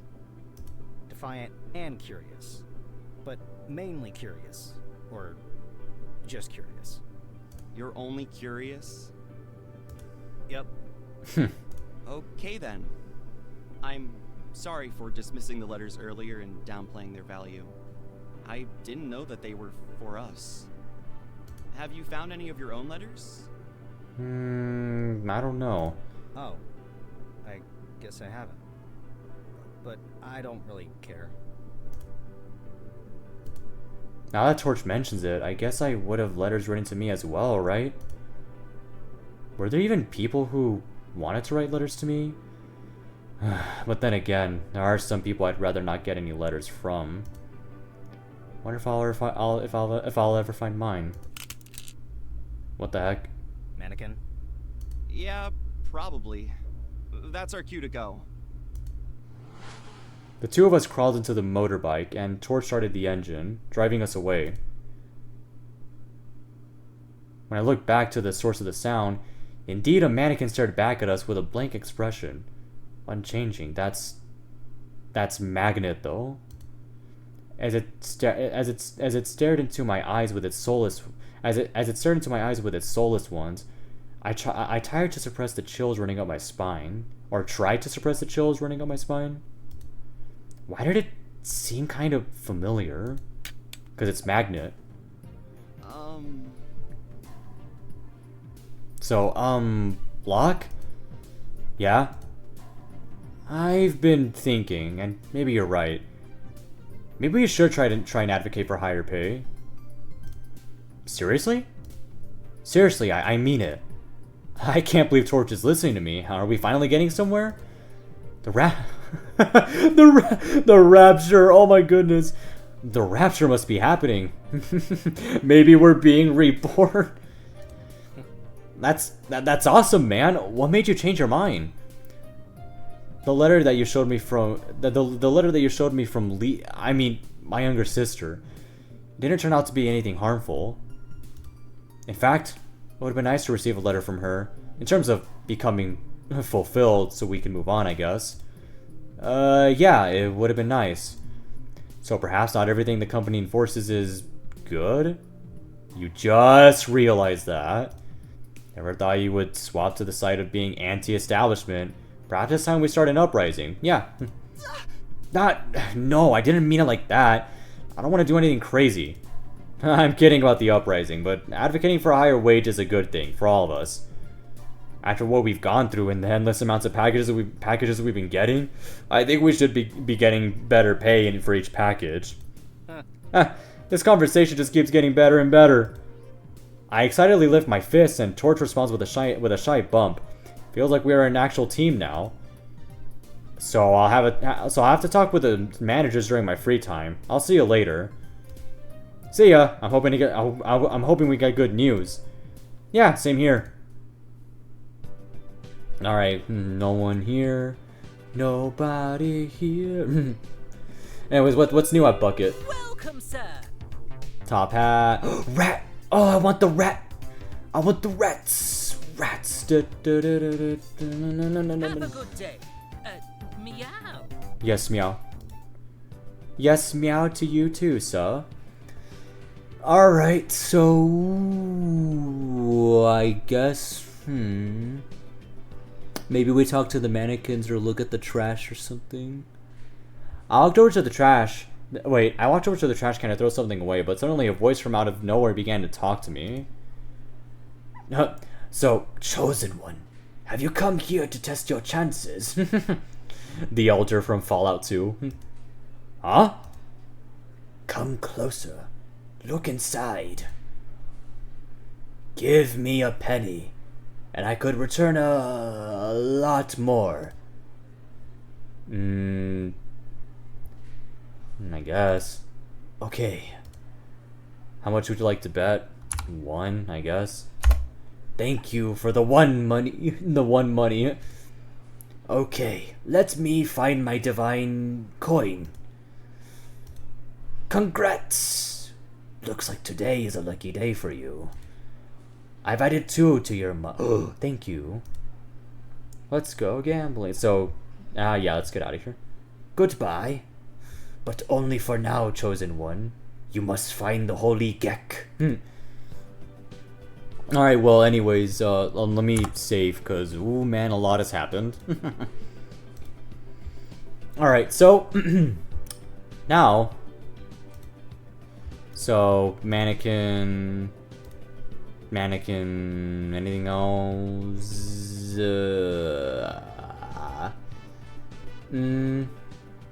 Yeah, I guess end free time. Yeah. Back to work. This time, Torch might have good news about raising our pay. I quickly made my way back upstairs to the mailroom. So, what did they say? That's right. After some professional conversation, they raised it. Now our base salary is $3 per box. That is progress. No way. Look, I appreciate your hard work and that you went out of your way to do this, but couldn't you have gotten more? Well, it's progress nonetheless. I don't What? know. They just said they were going to raise it, and then they did. You can ask for more? With my head in my hands, I suppress a scream and groan instead. With my head in my hands, I suppress a scream and groan instead. Poor naive Torch. What am I ever gonna do with you? Torch, Actually, you know what? Good job, Torch. It's a step somewhere. Thank you. Actually, I got so excited after hearing the news, I ended up crunching some numbers. If we get the usual number of packages per run, we'll be making about 50% more than before. Torch, you giant nerd. But thanks, that's good to know. Well, it's excellent to know, actually. $3 per box. You know what, I'm just gonna select the stamina card. Yeah. Stamina. stamina, mamina, namina, manina, namina. Alright, now $3 per box.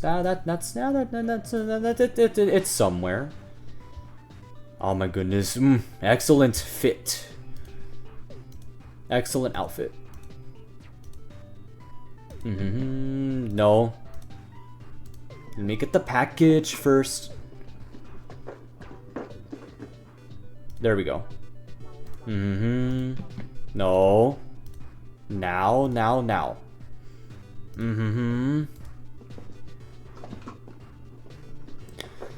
Alright. There we go. Just move along.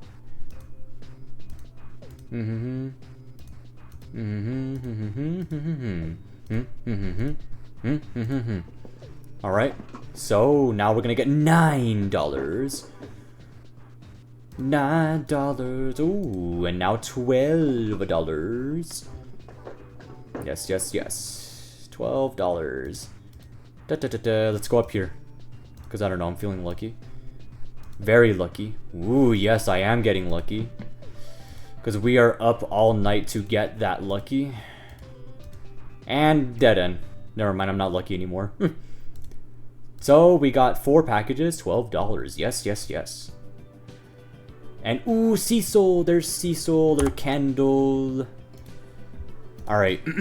Now, let us talk to Cecil. Cecil. Or actually, Bucket. Welcome, sir. Clown, stars, and Have a good day. meow.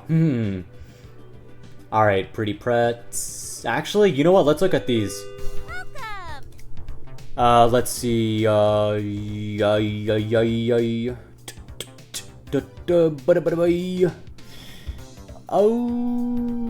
nah. No, I'm like seldom getting snacks from this person. You know what? Just so I can support you, I'm going to get a soda from you. Yes. That might be a bit cold. Yes. Hot soda, yes. Quick question, yes, of course, tip. And back. Enough. Back. And cards. Let's get some more tarjetas. Feeling lucky today? Yes. Oh. Caw, says the crow. Let's draw 2. So draw. Let's see what we get. Oh, looks like I got a dupe. Yes. But the other one's not a dupe, so Nook and Cranny. So looking around 3 times just to make sure you didn't miss anything. The chance of supplies appearing increases. Yes, I won't rest until I check every nook and cranny. Check every single nook and cranny, Blaskowitz. We're not leaving here without that folder. Anyone who's played Wolfenstein: The Old Blood would get the reference. Wesley and Blaskowitz from Wolfenstein: The Old Blood. Yeah. All right, so now we got extra chances for packages. So thank you, Aranya. Come again soon. Yes, of course. All right, so danke schön, Aranya. Thank you. Spasibo.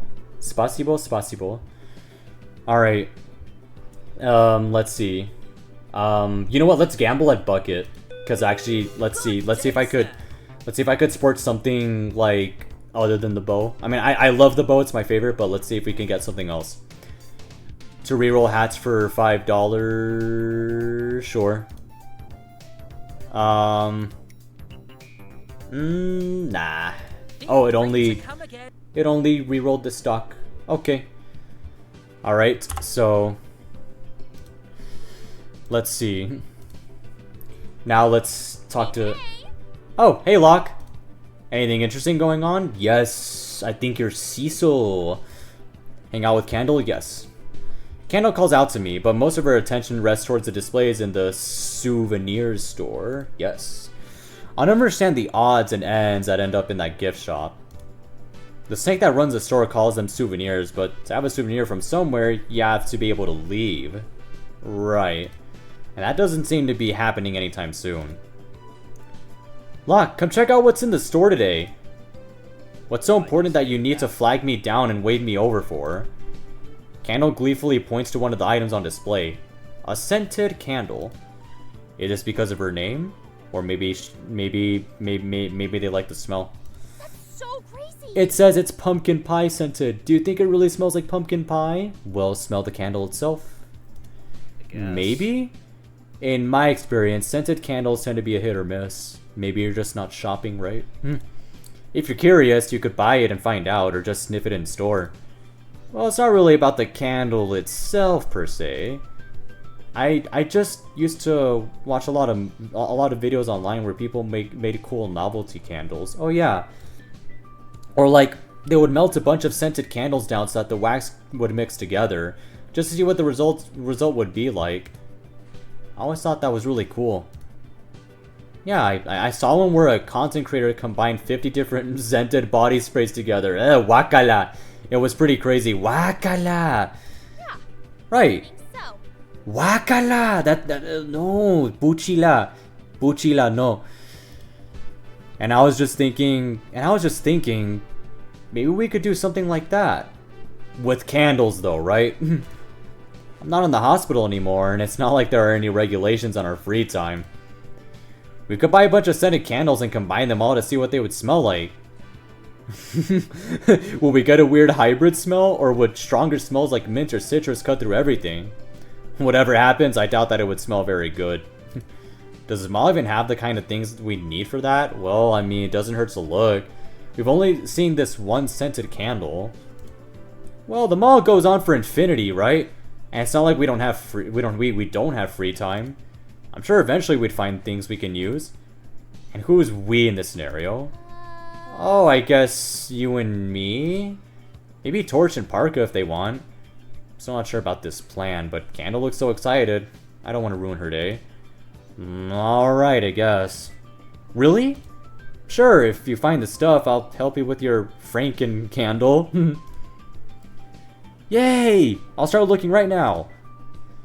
Candle heads off to search, apparently forgetting that her first scented candle is still in the store in front of her. Back to work. Yes.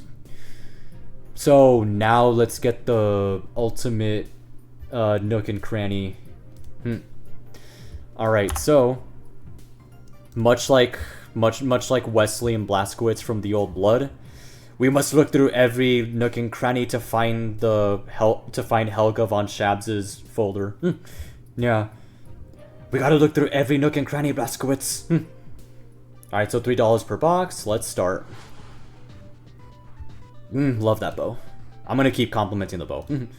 Right, so... I don't like this.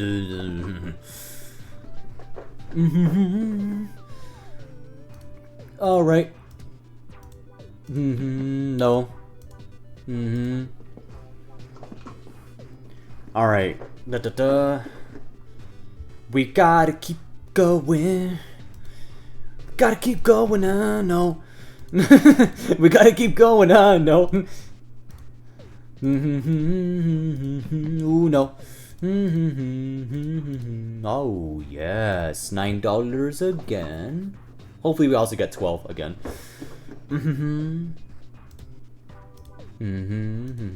No, no. 9. 9. 9. Now, no. That's it. Alright, time to call it $9. Ooh. Another letter is saved to a package.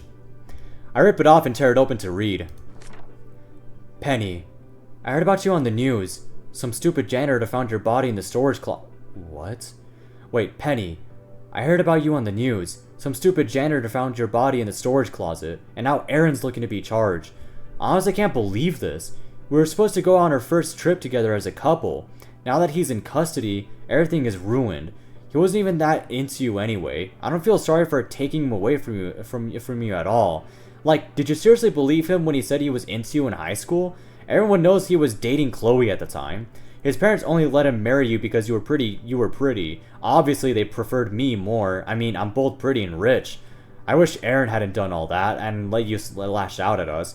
We could have filed charges against you for assault instead. By Iris. Oh boy. So on the news, some supergiant found your body in the storage closet, and now Aaron's looking to be charged. And yeah. Wordlessly, I shoved the letter into my notebook for safekeeping. Time to head back to the mall for some well-deserved free time. Yay! Oh, Torch! There's Torch. All right, so Torchy, Warchy. Torchy, Warchy. You got anything good? Welcome, sir. You got the rat. You don't have the rat. Have a good day. No. Souvenirs, pretzels, one more pull. Do I feel like getting more cards? You know what? Yeah, I'm the card addict. Feeling lucky to. Yes. So we're gonna get 2 like last time. So draw for 2. Yeah. Ah, we have 1. So. Second life, experience, and agility. When you run into a mannequin, there's a chance for you to dodge it completely. Enough games, I'm trying to do my job. Okay, well there's that. Delivering value. Each supply box obtained is worth slightly more. So in other words, let's just say we sent Torch to ask for another raise. Or I guess demand, I don't know. So not all supplies are created equal. You've realized if we set our sights on the biggest ones, we'll be able to earn a bit more per each package. Better than nothing, I guess. Ah, yes, good. Spasibo. Come again soon. Yes, spasibo, good spider. Spasibo. Alright, so now... Save and talk to Torch. Hello, Torch. How are you doing? Torch is here. Pizza, pretzel... Yes. As I walked up to Torch while he was eyeing the pretzels, I spotted a familiar-looking shopping bag in his hands. Purple and gold, from the trading card shop upstairs? Yo. Hey, Torch, did you buy something? No, I don't like this sort of thing. I was just curious. Torch desperately tries to hide the bag behind himself. You know you don't have to lie about it. Sorry. Don't tell anyone about this, okay? It's embarrassing. It's not that embarrassing. I mean, I play it too. What, really? What's with the surprise? Sorry, I just thought, because you've got this cool person aura around you, I didn't think that... Rude. You're saying I'm not cool because I like cards? No, I don't think that makes you uncool. There, see? Now turn around and apply that logic to yourself. I guess. But you only have all that confidence because you weren't bullied for it before. Yeah, he's right.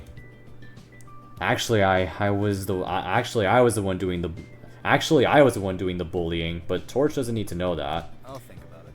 That's fair. Let's just say that it took a while for me to get into it too. But I assure you, I'm no tourist. Almost 20% of my paycheck would go into card packs. I think your cool aura was just shattered for me. Rude again. Anyway, it's just dumb to let other people influence what you like and don't like. The coolest thing is to be unabashedly prideful of your hobbies. Unless that hobby is illegal. Or podcasting. Right. Take your socks, for example. They're pretty lame, with that silly design on them. But since you've been wearing it normally all this time, it's actually kind of grown on me. That doesn't help me. Also, it's not just a silly design, that's the creature. La criatura! It's la criatura. The what now? The creature, that's what it's called. It's cute. Yeah. La criatura. Yeah, la criatura. What is that? Like from a movie? No, it's a mascot character that has its own brand of goods and merchandise. Like clothing, keychains, stationery, and even appliances sometimes. I guess? I guess it's kind of cute. Kind of. Sorry. Sorry. What now? Must have been so cringe to be working with me in my weird socks this whole time. Dude, I could literally care less. Back to work. So I make my way. Yes, you do. So we got an unofficial raise. Wink, wink. Yes. They will be yes. Cuatro. Oh my goodness, I'm acting crazy right now. But anyways, so run 11 will start now. So yes, let us go some more.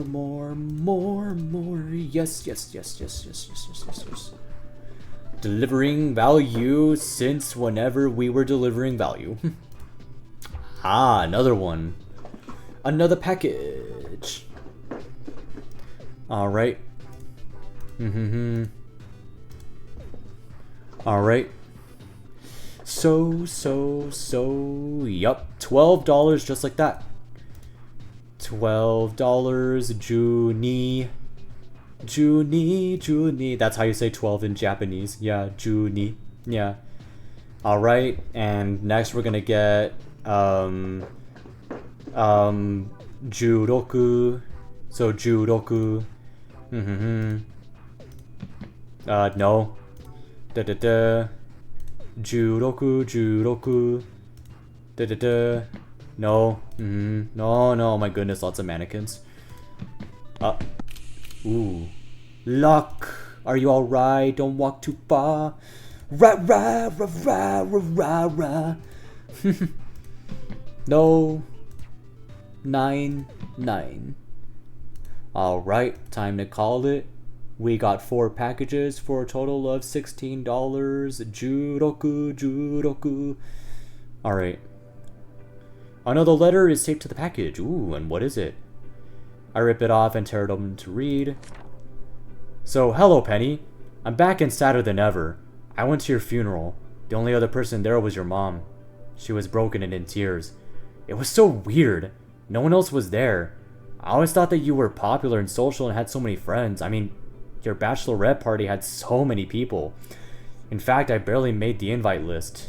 That's how full it was. Even though I'm literally your best friend. It's just me and your mom at your funeral. Watching your mom hurt so much made me cry too. After the funeral, we got dinner together, and all she did was talk about you and what you were like as a kid when growing up. She really loved you. I hope you're doing better in your next life. I hope it's exciting. I hope you're making lots of friends. I hope you get to wear really fashionable, beautiful clothing. Oh, so that's why. Oh. Okay, so next time we see Penny at the plaza, we should show her this letter, because so that actually so it makes sense now. Yeah, we get to wear really fashionable, beautiful clothing. I hope you're doing cool things. Most of all, I hope you're treated right by Chloe.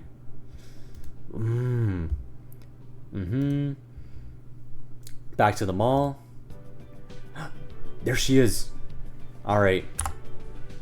So let's overwrite, yeah.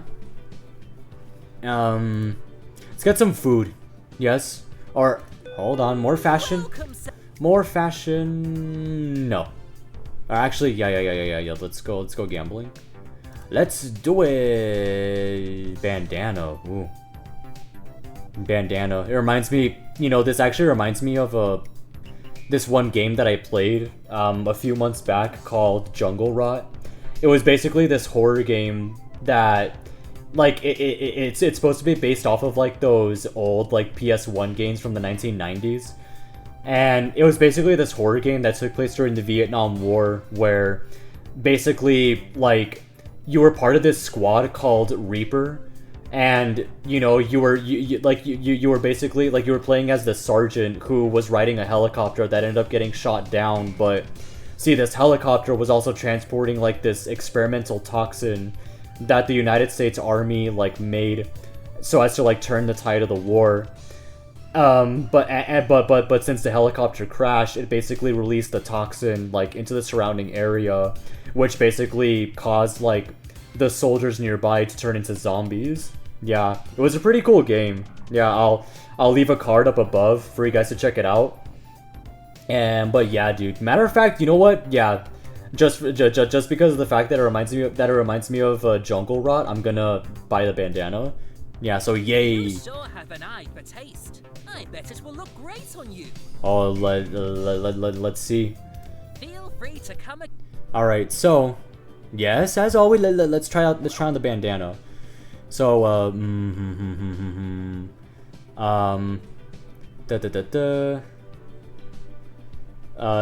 hold on, where? That's cards, hats. There we go. So bandana, there it is. I like the bow better. Alright, well, anyways, got her food. I haven't eaten this. Uh-oh. I completely forgot about it. Oh, no. Okay, well, anyways, now let's, save once again. And talk to... Hey. Yeah. I spot Parka again walking around aimlessly. She seems to be deep in thought. What's got you looking like the world is crashing, burning? Ugh, Locke. Rude, I was just being friendly. Nah, not really. Have you ever thought about how your friendliness is unwanted? Fine, bye then. Actually, there's something on my mind. Yeah? I've been thinking about Candle. At first, I only got close to Candle because it's just better to have an amicable relationship that I have control over than a bad one.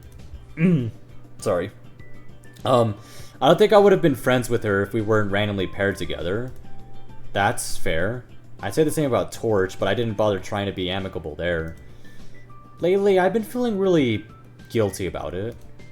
But this is how I've always been. My friends while I was alive weren't really friends. Oh yeah, hence the letter we got earlier. Like how a movie would show the power of friendship, right? It was more like recruiting a powerful team of people who were useful to me. Wow, that's such a shock. How on earth could you have died prematurely like that? Oh, shut your fuck. I'm only telling you this because I know you and I are alike. The big problem is I've kind of started to trust Candle as a genuine friend, and I don't know what to do.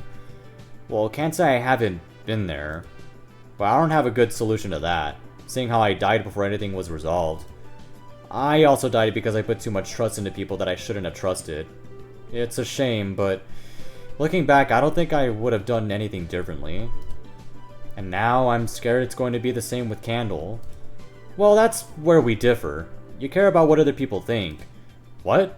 Like you don't? Everyone cares, even just a little bit. I used to work as a claims adjuster for a somewhat gray insurance company. There's no way I could have survived if I cared what people thought of me. It's because they're experts! Experts, Bob! Oh god, you really were the worst. I can't really deny that, but doing a job that no one wants to do has been a soft skill of mine. The point is, while I cannot say for certain things will... the point is, while I cannot say for certain things will turn out okay, I know from experience that refusing to care will only result in unhappiness. I can see that. What, so you've started to care too? Like about Torch? No way. This is about Candle and you. Okay. Thanks, I guess. I should properly apologize to Candle later. Feels like the best way to get this guilty feeling off my chest. Good luck. Thanks, Locke. Maybe you aren't as bad as I thought. Back to work. Yes. Back upstairs. Alright, so now it is package run time. We run for the package and run from the mannequins. So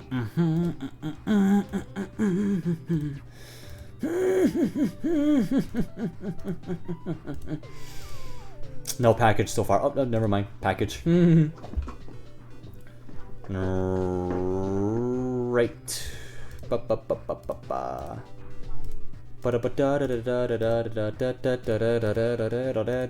No.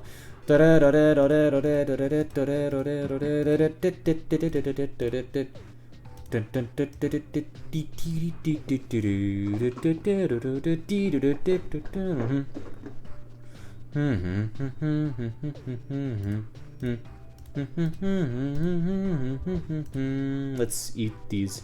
So replenishes 3 stamina. And you know, let's go all out, yes? And 2 stamina, so now we have 6 more. Roku, roku, roku, roku. That's how you say 6 in Japanese. I don't know. Alright, 12 once again. I think we might get more. Or, nah.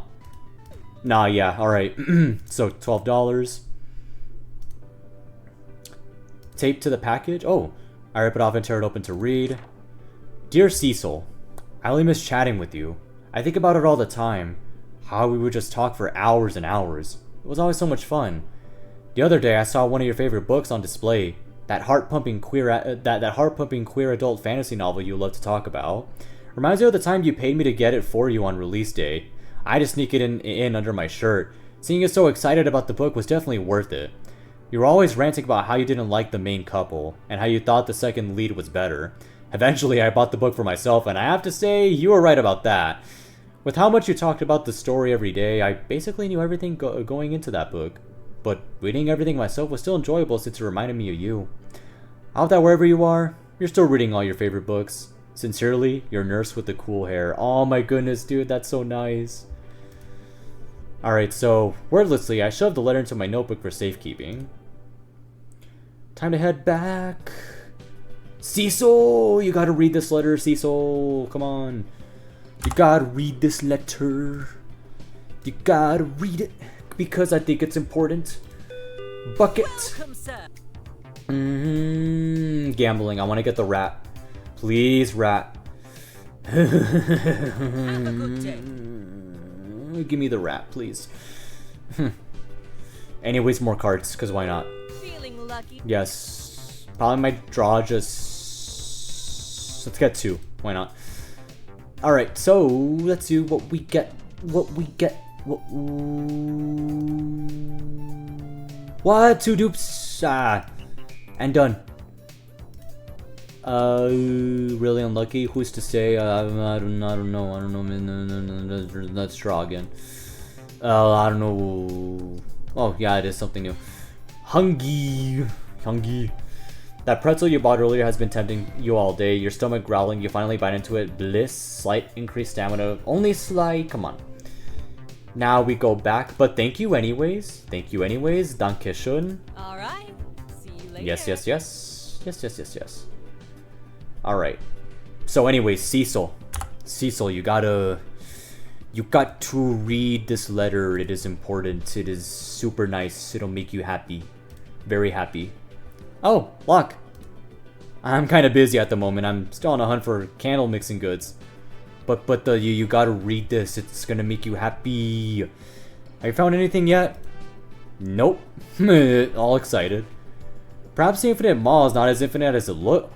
Really? Well, it does eventually turn into the abandoned outskirts. I guess you're right. But that first candle must have come from somewhere. I'm sure there's more we can find. I just have to keep looking. Okay. Torch, what do you have to say? Hang out, yes. Oh, hey, Locke. Would you be interested in watching another movie together? Yes. I guess. Yeah, sure, let's go. I can pay... No, I'll pay for it myself this time. I don't like owing people money. Oh, alright then. As the two of us walked towards the movie theater, Torch started talking about the premise of the movie. So much so that I realized... Wait, have you seen this movie before? Yeah. It's one of my favorites. I like to rewatch it often. I see. And when I said that I love you, it's not just some shallow thing. Trust me when I say that I mean it by all senses of the word, because I love all senses of you. I don't know. I've been hurt before. How can I trust you so easily now? Especially after what happened 2 years ago. I know what I did was wrong, I'm sorry. But I was only trying to protect you, please. Just, will you promise me that you won't ever try that again? breaks my heart to see you broken down like that. Of course. Because to me, loving you means that you have to love yourself too. So, what did you think? It's kind of sappy? Not bad though. It's just so heartwarming, you know? And I love a happy ending. The way the male lead learns to love himself is such a beautiful end for his character. Unbelievable. You would like this, huh? So this is the faded bad boy romance that all those girls from high school were into? Yeah, trope or not, it's still a really good story when told well. True. I mean, you even remembered specific plot points this time. I'm not completely illiterate. Speaking of bad boy, this has always been on my mind. You have a lot of piercings, kind of like the main character. It's sort of why I was reminded of this movie. Yeah? I used to be intimidated by them, especially when I first met you. But now I think they're pretty cool. Are you thinking of getting a piercing? Where? I haven't decided yet. I have some earrings. How about your nose or your eyebrow? No, that's way too scary. Maybe we'll just have an ear piercing, like you do. I have some earrings. Or boring. How come you can say boring when you have neither nose or eyebrow piercings? I used to have one, an eyebrow piercing. But it would always get red and hurt a lot. Yeah, because it's getting infected. So eventually I decided to take it out. After a while, the hole closed up. Knowing that those piercings hurt, and yet you encouraged me to get them.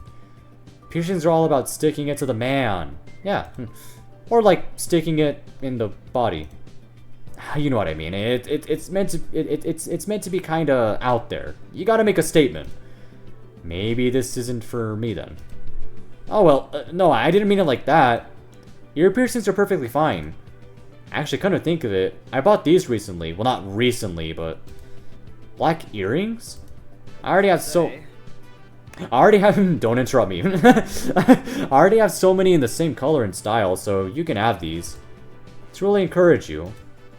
Or if you want to wuss out and just find a clip on converters instead. What?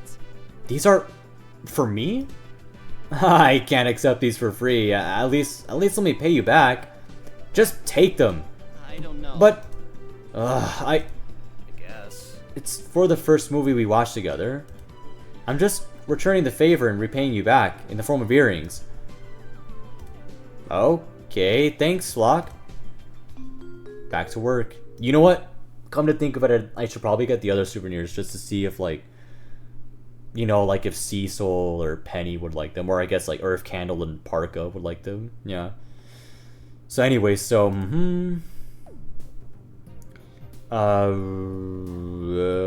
yeah, so I'll keep this one. Let me save just in case. Yeah. And so yeah, let's just go. No pretzels, no. So that means da da da da dee ba ba ba da da da da. Nope. Dun dun dun dun dun. Da da da da da da da da da da da. Dun dun dun dun dun dun dun dun. Nope. Dun dun dun dun dun. Nope. Da da da da da da da. Da da da. Da da da da da da da da da. Anyone that's ever played Wolfenstein 3D Spear of Destiny will know like which soundtrack I'm humming. Yeah. Oh, I can't collect it. Oh, that's too bad. Oh well. So, time to call it 2 packages for $8. Eh? Oh well. Another letter. What the? Mannequin is... So, I was going to read it immediately, but on second thought, I should probably read it when we get back. Oh, right. Yeah, mannequin. Quietly pocketed the letter. Torch and I finally made it back to the mailroom. Feeling safer now, I dig the letter out of my pocket. Oh, there's another one to Cecil. Hold on. So, dear Cecil, I'm sorry. I am so sorry. That day, when you died, I hadn't gotten any sleep the night before. I was just so exhausted I could barely think. That's why I messed up and gave you... What? That's why I messed up and gave you the wrong dosage. I haven't told anyone about this. I was just so scared of what would happen. I was scared of losing my job, of going to jail, of seeing the look on your parents' faces if they ever found out. I really don't know what to do. I don't deserve it, but please, please forgive me. Your smiling face that was once bright and cheery has warped into a demon in my mind. Everywhere I go, I feel like you're there with me, watching me and cursing me. I can't live with this. Please stop haunting me. I'm sorry. I'm sorry. I'm sorry. Locke, what's wrong? I got another letter today. It's another letter for Candle, but I think it's better if you don't know. It's okay, I won't ask. As I started walking towards the mall, I overhear some familiar voices chatting to the side of one of the stores. Parka! Over here! I'm busy. What do you want? I was going to buy a... Here, I got this for you. Huh? For me? Yeah, when I first saw it, the color reminded me of you, so I just had to buy it. But why would you do that? Just because. Just because what? I wanted to, because we're friends. Candle, actually, I have to tell you something. I'm sorry. I didn't actually want to be your friend. Oh no. I was assigned to work with you, and honestly, I only befriended you to feel safe. Oh. But, like, us hanging out together made me come to trust you more and more. And I just really wanted to say thank you. Thank you for listening to me, for being there for me, and yeah. Yeah. No one's ever thanked me like that before. I was just treating you like how you treated me. You're very kind. I don't think I'm that kind. My intentions aren't always kind. It doesn't seem that way to me. You always offered to do my makeup and play dress up with me after work. It's kind of childish, but I've never done those things before. The caretakers at the hospital were super nice and always listened to me. But it's their job to do that. It's not like having a friend my age. Right? You're my first best friend. Candle. As our conversation turned sweet, I quickly stepped away. That's enough eavesdropping. Knowing how Candle actually ended up passing away, it sends a sick feeling in my gut when she talks about her experiences with the hospital staff. Ugh. But I'm not about to tell her anything. And Parka? She's always been kind of manipulative, but it looks like that whole persona has been dropped. Is that what a good friend can do? I mean, from the looks of it, I guess, yeah. It's dumb. Well, anyways, souvenirs time, because I want to surprise them. Looking for something for a special someone? Yes. Oh. Looks like the opportunity for Silva. Well, yeah, whatever. Did you miss some chances with your friends? Or did you find all the secrets? I don't know. But there's this sword keychain, so yeah. Yes. Yeah. Oh, that's a cute find. Yes. So, thank you, Snakey. Thank you, Snakey. Stop by again soon. Yeah. You wouldn't want to miss out on a good deal now. I thought you said the opportunities for souvenirs was over. That it was over. Well, anyways, thank you anyways, Snakey. Dankeschön. Gracias. Spasibo. Thank you. Spasibo. Gracias. Dankeschön. Alright, so anyways, so we got something. We got something. So yes, we will well, actually, let's get some food. Highly recommend our new pizza. Where's the pizza oh, the hot dog. Ooh, hot dog. Yes. Give me this. Yes. Good choice. Yes. Yeah, tip. I'm gonna give you, $1. Yes. And back. Don't get your mind in a twist. Twist a pretzel instead.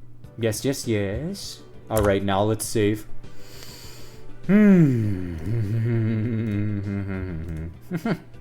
Alright, so I think, end free time, I guess? Yeah.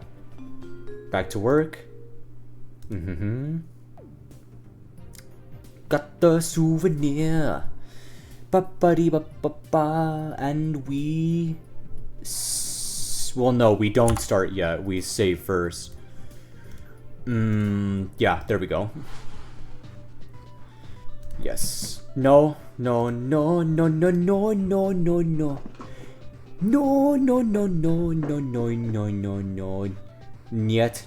Niet.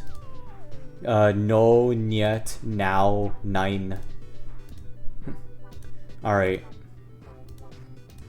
No mannequins, no packages either. Ah, never mind, there's one here. Ba. Yes. No. Now. Alright. Alright. Ba. And. Oh, yes. Ooh, $16. Ba. Let's eat the hot dog. Or pretzel dog. And eat. Eat. Véngase comer. There we go. Oh, now $20. Ooh. Raking it in now, boyos. Alright. Too tired? Alright, time to call it. $20. As I look over the packages, I once again spot a letter taped to one of the boxes. This time, it looks to be addressed to someone named Lynn. Torch brings over a few more packages. It seems like we're in a hurry, so I pocket the letter to read later. Hold on. Alright, there we go. So, just when we're about to leave, I spot a familiar head of green hair shuffling around the piles of junk nearby. Candle? Candle? What's going on? Candle? What are you doing here alone? Where's Parka? Parka. After we talked, she disappeared. I think she might have moved on. She became fulfilled, and now she's gone. Oh. I'm sorry, Candle. I was confined in my hospital room for so long while I was alive. After meeting Parka, it was like I could finally hang out with a friend and do fun stuff together. I'm glad you got to experience it for a bit before she left. Yeah. Dude, we need to give her a hug, man. You know, when I was in high school, my dad was also hospitalized. He complained a lot about not being able to go golfing anymore. Oh yeah, those open fields, the breeze in your face. It sounds amazing. Yeah. No, he was into indoor golfing. It kinda worked like a video game. Oh. Sounds like something they should add to our mall. Definitely. I wonder if it's even possible for us to somehow influence the mall's stores. Revolution? No. If we get enough money, we could buy the mall itself and do whatever we want with it. Maybe. Does an Afterlife mall even work like that? Well, I mean, as it is, there's an implied social hierarchy here, so, I mean, I guess? Speaking of money, it's actually the reason why I'm out here alone. Do you need money? I'm supposed to stay in the main mall, delivering packages until I get a new partner. But those jobs don't pay as much as going into the outskirts do. So, if I want to move on like Parka, I have to start earning more money. and become fulfilled. Just like her. But money is money, though. I mean, I don't know. I don't know. What I'm kind of wondering is, though, is like, why are packages in the outskirts specifically? Guess we'll probably find that out later, but I don't know. That... I guess you're right. You're kidding. You think you're really going to be fulfilled from just that? Working yourself to the bone? Nope. Fulfillment can't come from just settling for what you've got. Mm-hmm. I mean, What's wrong with you, Magnet? Hey, let her go! So Torch raises his fist like he's about to throw a punch at the mannequin. Let him do it. The mannequin face cracks. Are you alright? Yeah. I'm fine. Thanks for jumping in to save me. I know it's early, but we should probably get going. To make sure Candle is okay, of course. Mm-hmm. That's right. We got back to the mailroom safe and sound. Thank you guys for saving me. Maybe I should just stick to delivering packages. The outskirts are dangerous without a partner. No problem. And if you need any help delivering packages, Locke and I can come help out. Whoa, wait a second. I agreed to no such thing. Don't drag me into doing shit for free. You're on your own, Candle. Ignore him. That's just how he is. After the three of us chatted together for a little, Candle's nerves seemed to ease down. When she was feeling better, Candle waved goodbye to us as she left to take care of her own work. Torch and I unloaded our cart and started moving the packages into their cubby holes. I brought my hands to my pockets, brushing against a familiar envelope. Right, I had forgotten that I got a new letter. Taking it out of my pocket and ripping it open, I began to read. The letter's for someone named Lynn. The letter's for me. My name is Lynn. My name is Lynn. Lynn. Lynn. I could feel my hands start to shake. How could I have forgotten my real name? Why was my name Locke now? What happened to Lynn after he died? Why was this the only letter of someone remembering him? I gripped the letter harder, creases forming the page. There must be more people who remember him, that cared enough to think about him, right? Even if his parents never cared that much, even if his siblings were always busy, surely they would have at least had a passing thought about him. Surely. I looked down at the paper I was holding. I knew what I needed to do. In a daze, my hands finally relaxed, the letter itself slipping from my grip and falling to the ground. I head to the door. Locke, where are you going? You dropped this! Locke? Locke! I leave the mailroom. I head for the outskirts. That's where those letters are. The letters about me. The letters about Lynn. And I need to find them. Oh, there we go. Ooh. Oh. Wait. What? Start. What? My name is Torch and I am dead? What? I've been dead for some time, which means I've had a lot of time to get used to it. I'm also a supplier. It's easy work, but even though I've been working as a supplier, I have never had a partner yet. I get called the mail boy by my other peers since I do nothing but sort packages in the mail room. And occasionally, I also deliver packages to the stores in the mall, so I get leveled up to delivery boy too. I wish I could gather packages from the outskirts, but I can't really go without a partner. But I swear I've had experience in the outskirts before. I'm sure of it. I just don't remember if I was alone or with someone else. Anyway, this time I get to sort all the piles of paper on the table.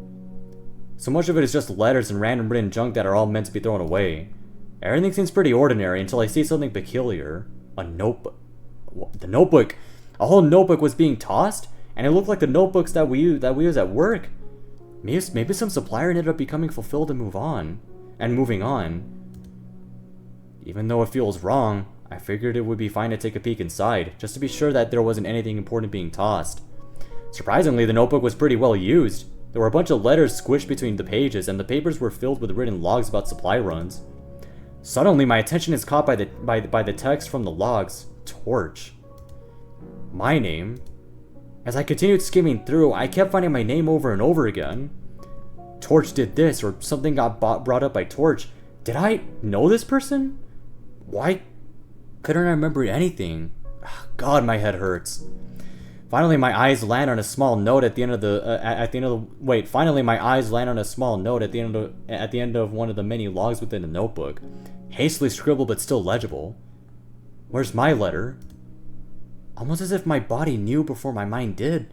My hand reached into my back pocket to pull out a crumbled letter. This crumbled up letter. Why is it in my back pocket? Could it be the same letter this notebook was looking for? But how could that be the case if I don't even remember how this letter got in my possession in the first place? I placed the letter into the notebook between its many pages. If this letter really does belong to the notebook owner, they'll probably want to have it. What's going on? So, Torch, you're working in the mailroom again? No.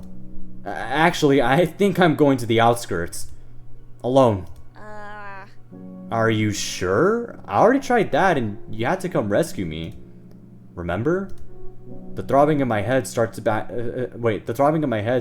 up and feels even sharper than before. I hold in a grimace and rub my head to soothe myself.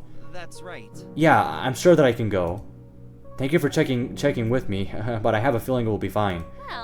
Well, if you're sure. Be safe. Thank you. See ya. I want to find the owner of this notebook. I would have recognized them if it was... I want to find the owner of this notebook. I would have recognized them if it was someone in the mall, but it can't be. So it has to be someone outside of our circle. In the outskirts. Someone or maybe something. I shall listen closely as I search and head towards the sounds. Yes, that is correct. Towards the sounds. Okay, come on. Come on. Pay attention. We need to pay attention. Ah, shoot. Shoot. Ah! A familiar sight flashes in my peripheral. Ah! I feel the wind knocked out of me. The mannequin grabs my arm and nimbly pins it behind me. I fall to the ground. It holds me down. With my free arm, I struggle but eventually reach out to grab the notebook I had carried into the outskirts with me. This notebook, it must be his. And he's waiting for his letter. Grabbing the crumbled letter, I bring it as close to me as possible, so I can read it to him. Lynn, it's too late for this, but I'm sorry. You knew how your ex-friends always talk shit about you, telling me that you never care about others, that you only think about yourself. I should have stood up for you. Huh? You want to hang out again on Tuesday? I didn't take you for the social type. I thought you were always more into doing your own thing. Well, I am, but it's been kind of fun hanging out with you. What? Did you start liking me or something? No way, man. You're still on thin ice. You're on thin ice, pal. Actually, maybe slightly thicker ice, but still ice nonetheless. Now that sounds more like the Lynn I know. When we hung out, I could tell how you were trying to be a better person. I mean, you were still a dick at times, but you tried really hard to change. Another holographic card? You asshole, how do you keep doing it? We pulled these cards together, Lynn. We're overcoming these odds as one. My luck does seem to be better when I'm doing this with you. Maybe you're like a good luck charm. Only using me for good luck? How cruel. Here I thought I was your friend. Well, we are, aren't we? Of course. You know I wouldn't hang out with someone so often and not call them my friend. Opening packs with you is when I get the luckiest too. I still have the binder album with all the cards we've collected. Those were some really nice memories. So, why did I agree with people I didn't even know when they told me you haven't changed at all? Hey, I'm gonna be right back. Okay, cool. Max, you're still friends with Lynn? Don't even know what he's done? How he acts? Right, I know that. But he's been trying to change. Yeah, sure. People don't change that easily. I know there are still things about him that annoy you, right?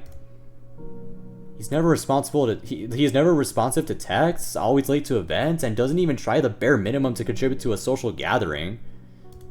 And he still never paid me back for those movie tickets like 4 years ago. Wait. Yeah. I guess you're right. Max? What are you guys doing talking to... Lynn, You good-for-nothing assholes. Always dredging up this old dumb shit. Ah! That's why the fight broke out on that rooftop party. Where he fell off the ledge. Oh, man. I'm still haunted by that moment to this day. I regret it so much. You were a good friend, and I wish I could have been the same to you. I hope you're still doing what you want to do, wherever you've ended up. Thank you for it. Lock! Slowly, I could feel the hand on my arm grow softer and warmer, until it felt like a human arm again. Torch? Huh? Locke? Locke! I'm so relieved! You're okay! Yeah. Care to explain what's going on? You turned into a broken mannequin. What? Yeah. All I remember is that after you left the mailroom, I picked up a letter that you dropped. After that, everything became fuzzy. I gently grabbed Locke's hand, holding it with both of mine, staring down at them, and how human they appeared now compared to before.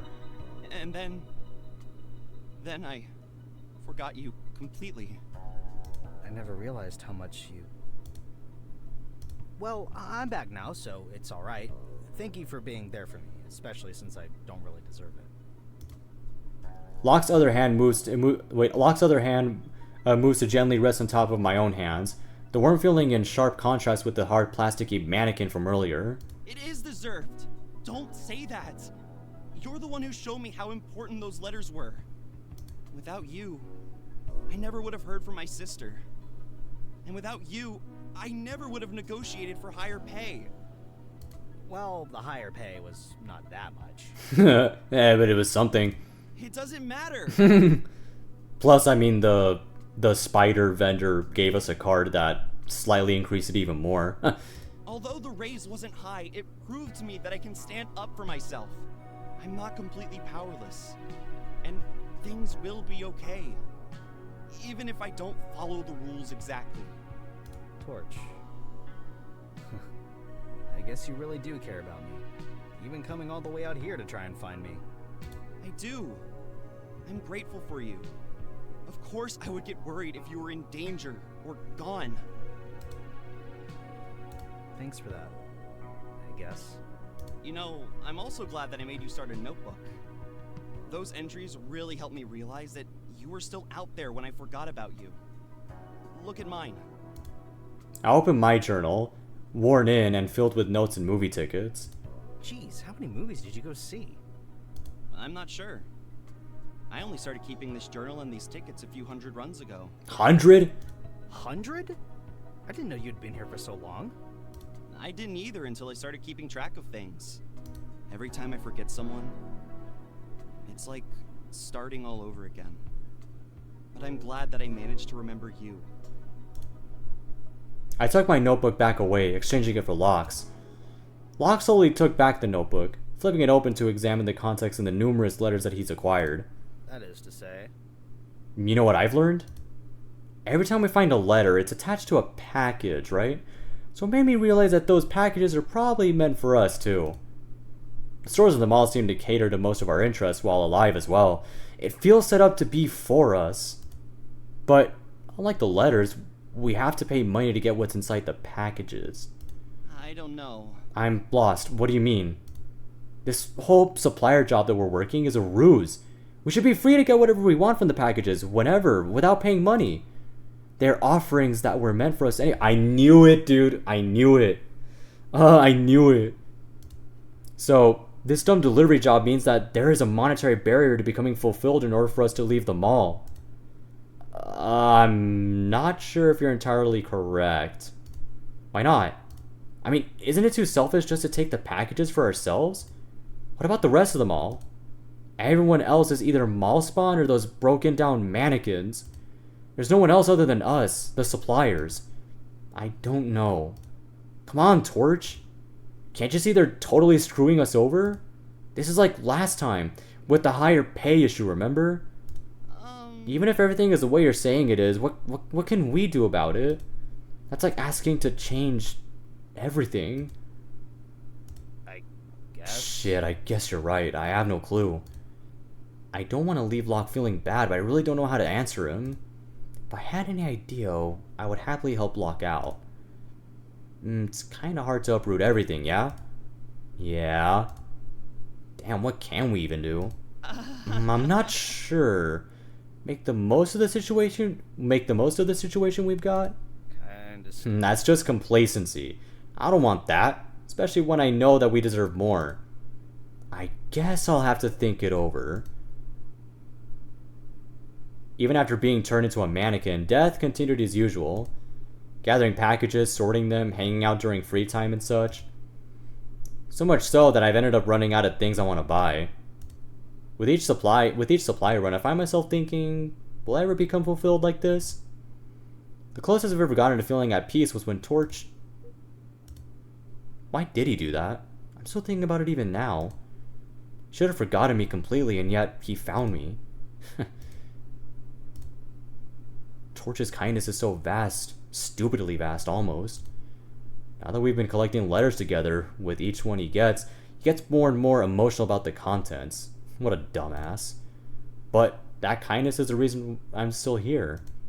Maybe it's not so bad to follow in his example. All this retrospection is unlike me. I should just focus on the task at hand.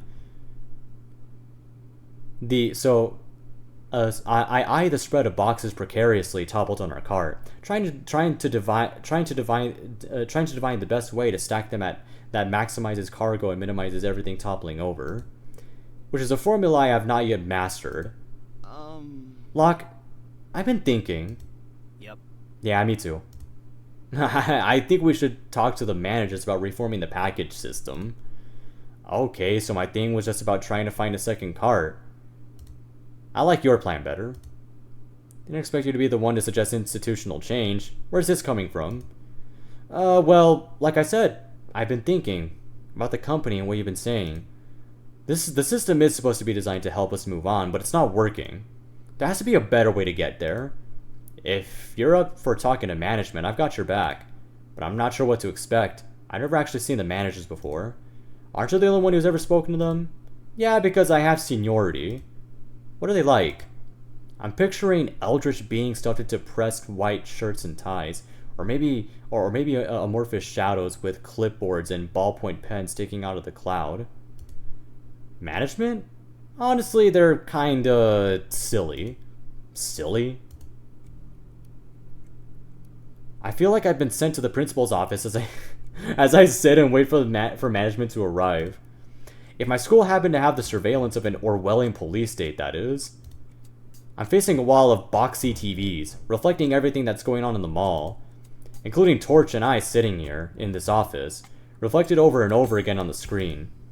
The door slams open and I flinch as I finally come face to face with management. Ah. Well, at least I got the white shirt and the tie part right. The horse-faced one takes a seat in a chair, but the ox guy sits directly on the edge of the desk, looming over us. Well, well, well, if it isn't Torch, our favorite little employee of the month. We have employee of the month? How does that work without a calendar? Incorrect. We don't have one. It's a figure of speech. No, it's not. Let's not get sidetracked. What is this about, Torch? Annoying. And why is this boy here with you? You know you're only supposed to come to the head office alone. Sorry. I know that's policy, but the thing I want to talk about is something Locke brought up in the first place. I thought it was only right that he participated in the discussion. Horseface looks me up and down, and I fight not to squirm under their gaze. Locke? Isn't that the little troublemaker that talked you into asking for a pay raise? What does he want now? Oh, well, he realized something a few runs ago about... Torch! My boy, what did we tell you last time? That pay raise wasn't enough to convince you? Wherever this lock gets his... Wherever this lock gets his flights of fancy, it ain't worth anything in the end. Excuse me? Hello? Why'd you say that? If you have something to say to me, say it to my face. I'm literally sitting right here. Locke. Oxhead points an accusatory finger at me. You shut up. You're not even supposed to be here. But I am here. Well, that's Torch's fault for going against company policy and bringing in unauthorized personnel. What's wrong, kid? Did we spook you so much you felt like you needed backup? Horseface leans forward in their chair, arms clasped over the... So Horseface leans forward in their chair, arms clasped over the desktop. Torch instinctively leans away. Sure. I'm surprised that you asked someone for help. I would think after last time you'd know better. Last time? I glance over at Torch. He's gone pale, shoulders tense as he clenches his hands on his lap. I take one in mind and give it a squeeze, hoping this will calm him down, but he barely seems to notice. His skin feels clammy against my hand.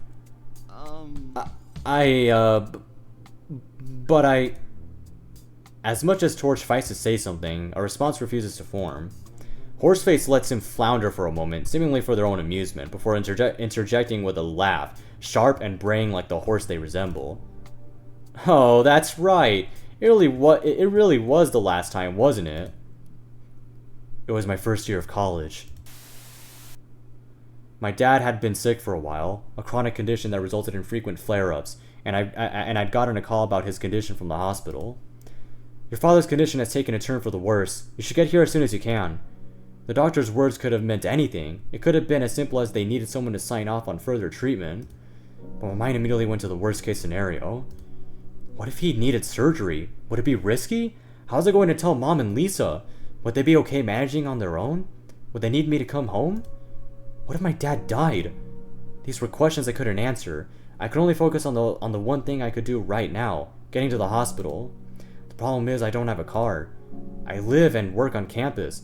When I need to get groceries or run errands, I take the bus, also managed by the university, but the buses stopped running at 6. It was already too late to catch one. My only choice was to ask a friend for a ride. The very idea of asking for a favor filled me with dread and anxiety. What right did I have to inconvenience people with my problems? The hospital wasn't that far by car, but it was already so late. What if he already had plans? Despite all the buildup my brain put on the asking, the reply was simple. You need a ride? Sure, no problem. But my friend, unfortunately, was in no hurry to leave. First he went to the bathroom, then when we hit the road he stopped at a gas station for snacks, and when we finally hit the highway, he seemed to go at a snail's pace. I didn't feel like it was my place to say anything, but my anxiety must have been obvious. Relax, man, we'll get there soon. I'm just worried. Yeah, sure. But it's not like your dad is dying, right? It'll be fine. Despite these attempts at reassurance, I couldn't calm down. My dad might have been dying, and I was just sitting here in the passenger seat of my friend's car as he leisurely trailed behind a minivan. The car began to feel hot and entirely too small. I was going to be crushed into this cracked pleather seat. I have to get out of here. I started jerking at the door handle, but the car is locked. Dude, what the hell? This is the highway, are you insane? No, I just have to get out. Please let me off here. At least let me get you to a safe place to drop you off. No, I have to get out now. My odd reaction must have spooked my friend because he did ultimately pull over. The second the car slowed down and the lock was disengaged, I was flying out into the street. Theo, wait! My friend called out to me, but I didn't hear him. I didn't notice the time or the cars racing across the road. I only knew I had to run. I was running out of time. And then there was a flash of headlights. Oh, the screech of tires, and a sharp thump as the oncoming car proved just how right it was. Oh, dang. I want to be annoyed at Torch for spacing out during a meeting. I opened my mouth fully intending to demand that he pull himself together. But he looks so small at this moment, so alone. What I actually say is softer. Torch, you okay? Torch looks over and, for a moment, it's like he's never seen me before. Then his eyes trail down to his hand, which to my embarrassment, I realize I'm still holding. He smiles and gives my fingers a squeeze. It's all right now. I'm glad you're here with me.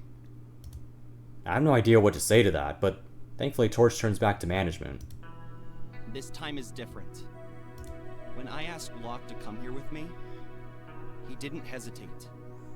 Because he knew he was right, and how important this meeting was. You two should listen to him. I stare at Torch in shock. Who is this new, confident person before me? Horseface and Oxhead also seem taken aback by Torch's shift in demeanor. They trade glances, apparently engaging in silent communication, and seem to come to a decision. Fine. What do you got, kid? I had practiced this confrontation before coming up, but as these two entities stared me down, I forgot everything I wanted to say. I look over at Torch, signaling for help, and he gives me a reassuring smile.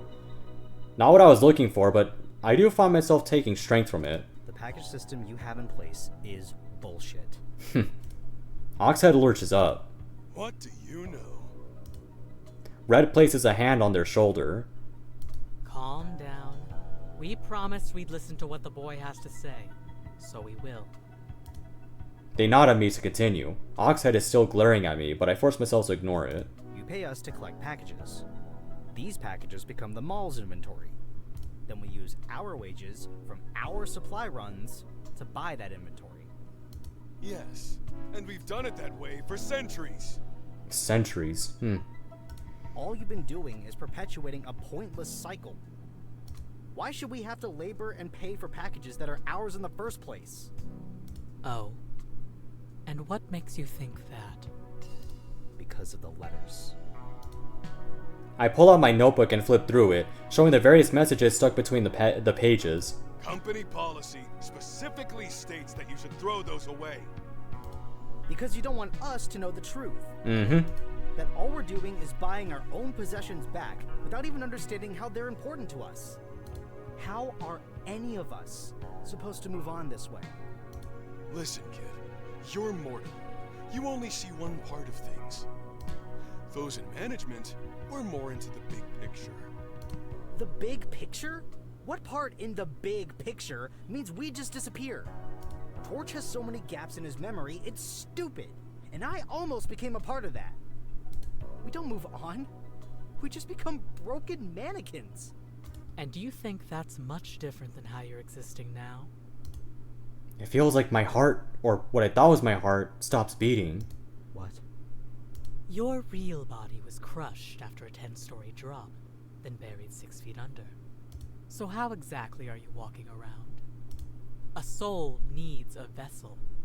So we gave you one. No. That's right. You may feel human, but you're only living dolls. We placed your souls into mannequins so you'd feel real. When a doll loses that connection with reality, they become broken mannequins. So, those mannequins in the mall, all the ones wandering outside? They're lost souls. The very reason we implemented the buddy system during supply runs was to stop the number of souls getting lost in the outskirts. Not even we're sure how far that wasteland goes. Once a soul wanders out there, they're out of our hands.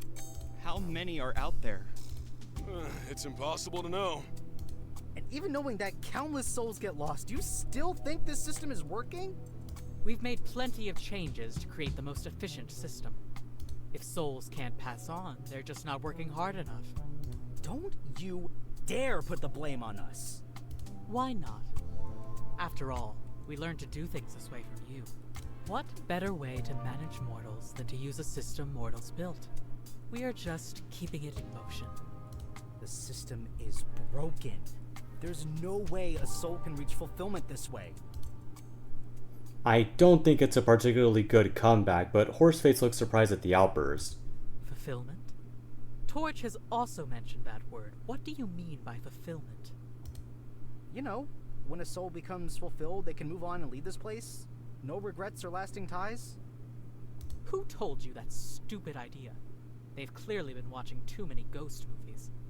Also, like honestly, really like Horseface's voice acting, mainly because Horseface's voice honestly reminds me of CCH Pounder. Yeah, CCH Pounder, that famous South American actor. Yeah, CCH Pounder. Like honestly, like that's why I really like Horseface's voice acting, because Horseface's voice kind of reminds me of CCH Pounder. Yeah. What? Was fulfillment a lie? That couldn't be true. Could it? But I thought that was the goal. To be fulfilled and move on to the afterlife or whatever is after this. I look over at Torch, who looks just as confused. Right? Yes. Everyone understands that's the goal. We must work for personal fulfillment before we can leave. Who told you that?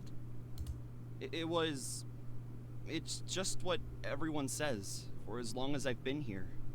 I don't remember who told me. They must have been here even longer than me, and were told by someone else who came before. That's the chunkiest lie I've ever heard. Souls don't move on by becoming fulfilled or whatever you call it. You've all been clinging to this ridiculous fairy tale. It seems, as usual, mortals do our job for us. I don't know why we bother when they have a purgatory of their own making. So they're saying everything we've done up to this point was a waste? No, that's not right. Then what happened to Parka? If she didn't become fulfilled, then how did she leave? Parka? Horseface frowns and flips through some files. They select one and hand it to Oxhead, who nods. Right, Parka, with the little hair buns. Parka wasn't fulfilled. She left because she met her goals. How is that different from the idea of fulfillment? Because, well, truthfully, the real answer is far more boring than all that. I know we make this job look glamorous, but that's just because we look great in the uniforms. Nah. It's boring about 90% of the time. If I told you the secret, then we would lose what little joy we have on the clock. We deserve to know. What good would that do you? Knowing will just get in the way of you moving on. Do you still want to know if it meant you'd remain here forever? I don't know how to process that. What could be so bad than just knowing that just knowing would doom our afterlife? You at least should tell Torch. Why me? You've probably been here longer than anyone else. You deserve to know why. And I trust you with the knowledge more than them. Torch doesn't seem so certain. He fiddles with his hands, gaze fixed towards his lap. I'm alright. If knowing would really cause more harm than help, then it's better to keep it a secret. Torch. There, see? The boy is sensible. Now, are you two done whining yet? We do actually have work to do. And so do you, as a matter of fact. If you're out of questions, we're gonna send you back to the mailroom. Torch stiffens. No doubt he finds just going back to the same humdrum existence after we've gone all this way as abhorrent as I do. Nevertheless, he nods. Yeah, I think we covered everything. Right, Locke? I think Oxhead and Horseface lied to us. On the contrary, I have more questions than I did when I arrived. However, it's clear that management can't and won't answer them. Yeah, I guess we're done here. It's just frustrating that nothing's going to change. That's not true. Things are already changing. You changed things the moment you kept that first letter. Maybe saving and reading our letters is a small step to take, but it's a start. Don't count on it. You may have been fine when you read yours, but that was a special case. We order the letters to be destroyed as a safety precaution. When a soul reads their own letter, they become obsessed with finding more about themselves, and inevitably become lost. Just look at what happened to Locke. He went crazy. But it was also my own letter that brought me back from being a broken mannequin. Was that also just a special case? How many special cases are out there? That's different, because, well... It doesn't matter. Do whatever you want. It won't amount to anything. You're wrong. We'll figure out the answer and stop people from becoming lost. Soon, your supply runs will become obsolete. You have it all figured out, do you? We have spent our entire immortal lives conducting this system, and the statistics have always remained the same. You think you're saying anything we haven't heard before? We see people like you every few decades, spitting fire about revolution and systematic change. They all fade into the background with time, and frankly, it's getting old. Find a new script. Maybe we will. This time will be different. I've heard that before. We'll see who's right in the end. That is, if you're lucky and don't get lost along the way. Now, get out of our office. I can do nothing more than glare before I walk away. Locke, wait! I don't want to wait. I walk faster and faster until finally I'm running to the mailroom. With a kind of single-minded fury, I tip the industrial recycling bin on its side. Letters scatter everywhere, burying me up to my ankles. Locke, stop! No, I can't stop. This can't be over. Not when so many souls are on the line. I have to... I know, I get it. But we need to properly sort the letters and form a database so we don't lose anyone. Then we can start looking for souls that have gone missing. But I already knocked the bin over. Yeah, what did you do that for? I guess I just needed to feel like I was doing something, even if it was only to vent my anger. That's very proactive of you. You've really changed a lot. Yeah? How so? When you and I first met, you were apathetic. You didn't seem to care about anything around you. And barely even yourself. But I've watched you form connections and risk yourself for a cause. Hey. I don't know about that. I feel like I'm still entirely self-motivated. To be honest, you've probably changed way more than me. I take Torch's hand in mine, idly examining the way our fingers intertwine. That's only because of you. Maybe all we needed was the other to point us in the right direction. Maybe the system won't change, but something else already did. Huh. Wow. Oh my goodness. I love this so much. I really love this so much. Man. Dude, oh my goodness. Like, I mean, honestly, like, there's just a lot to love about this game. Like, for one, the artwork. I really love the artwork. Yeah. Honestly, honestly, the art style for some of the characters, like Locke and Torch, for example, it honestly reminds me of, like, the art style for some of the characters in Kantai Collection. Yeah. And another thing is that, oh my goodness, dude, like, I really love the gameplay mechanics in regards to, like, the mini games, like the package collecting mini games, and most of all, I really love the dialogue as well. Yeah, and everyone did a fantastic job with the voice acting, like everyone. Yeah. Oh my goodness, dude. Like, dude, I could tell that a lot of passion was put into this game, dude. A lot of passion. Yeah, dude. So, I guess for fun, oh look, there's Ox Head and Horseface. Anyways, so just for fun, I want to list some of my favorite characters. So my favorite characters are the cat, the one that ran the hat parlor.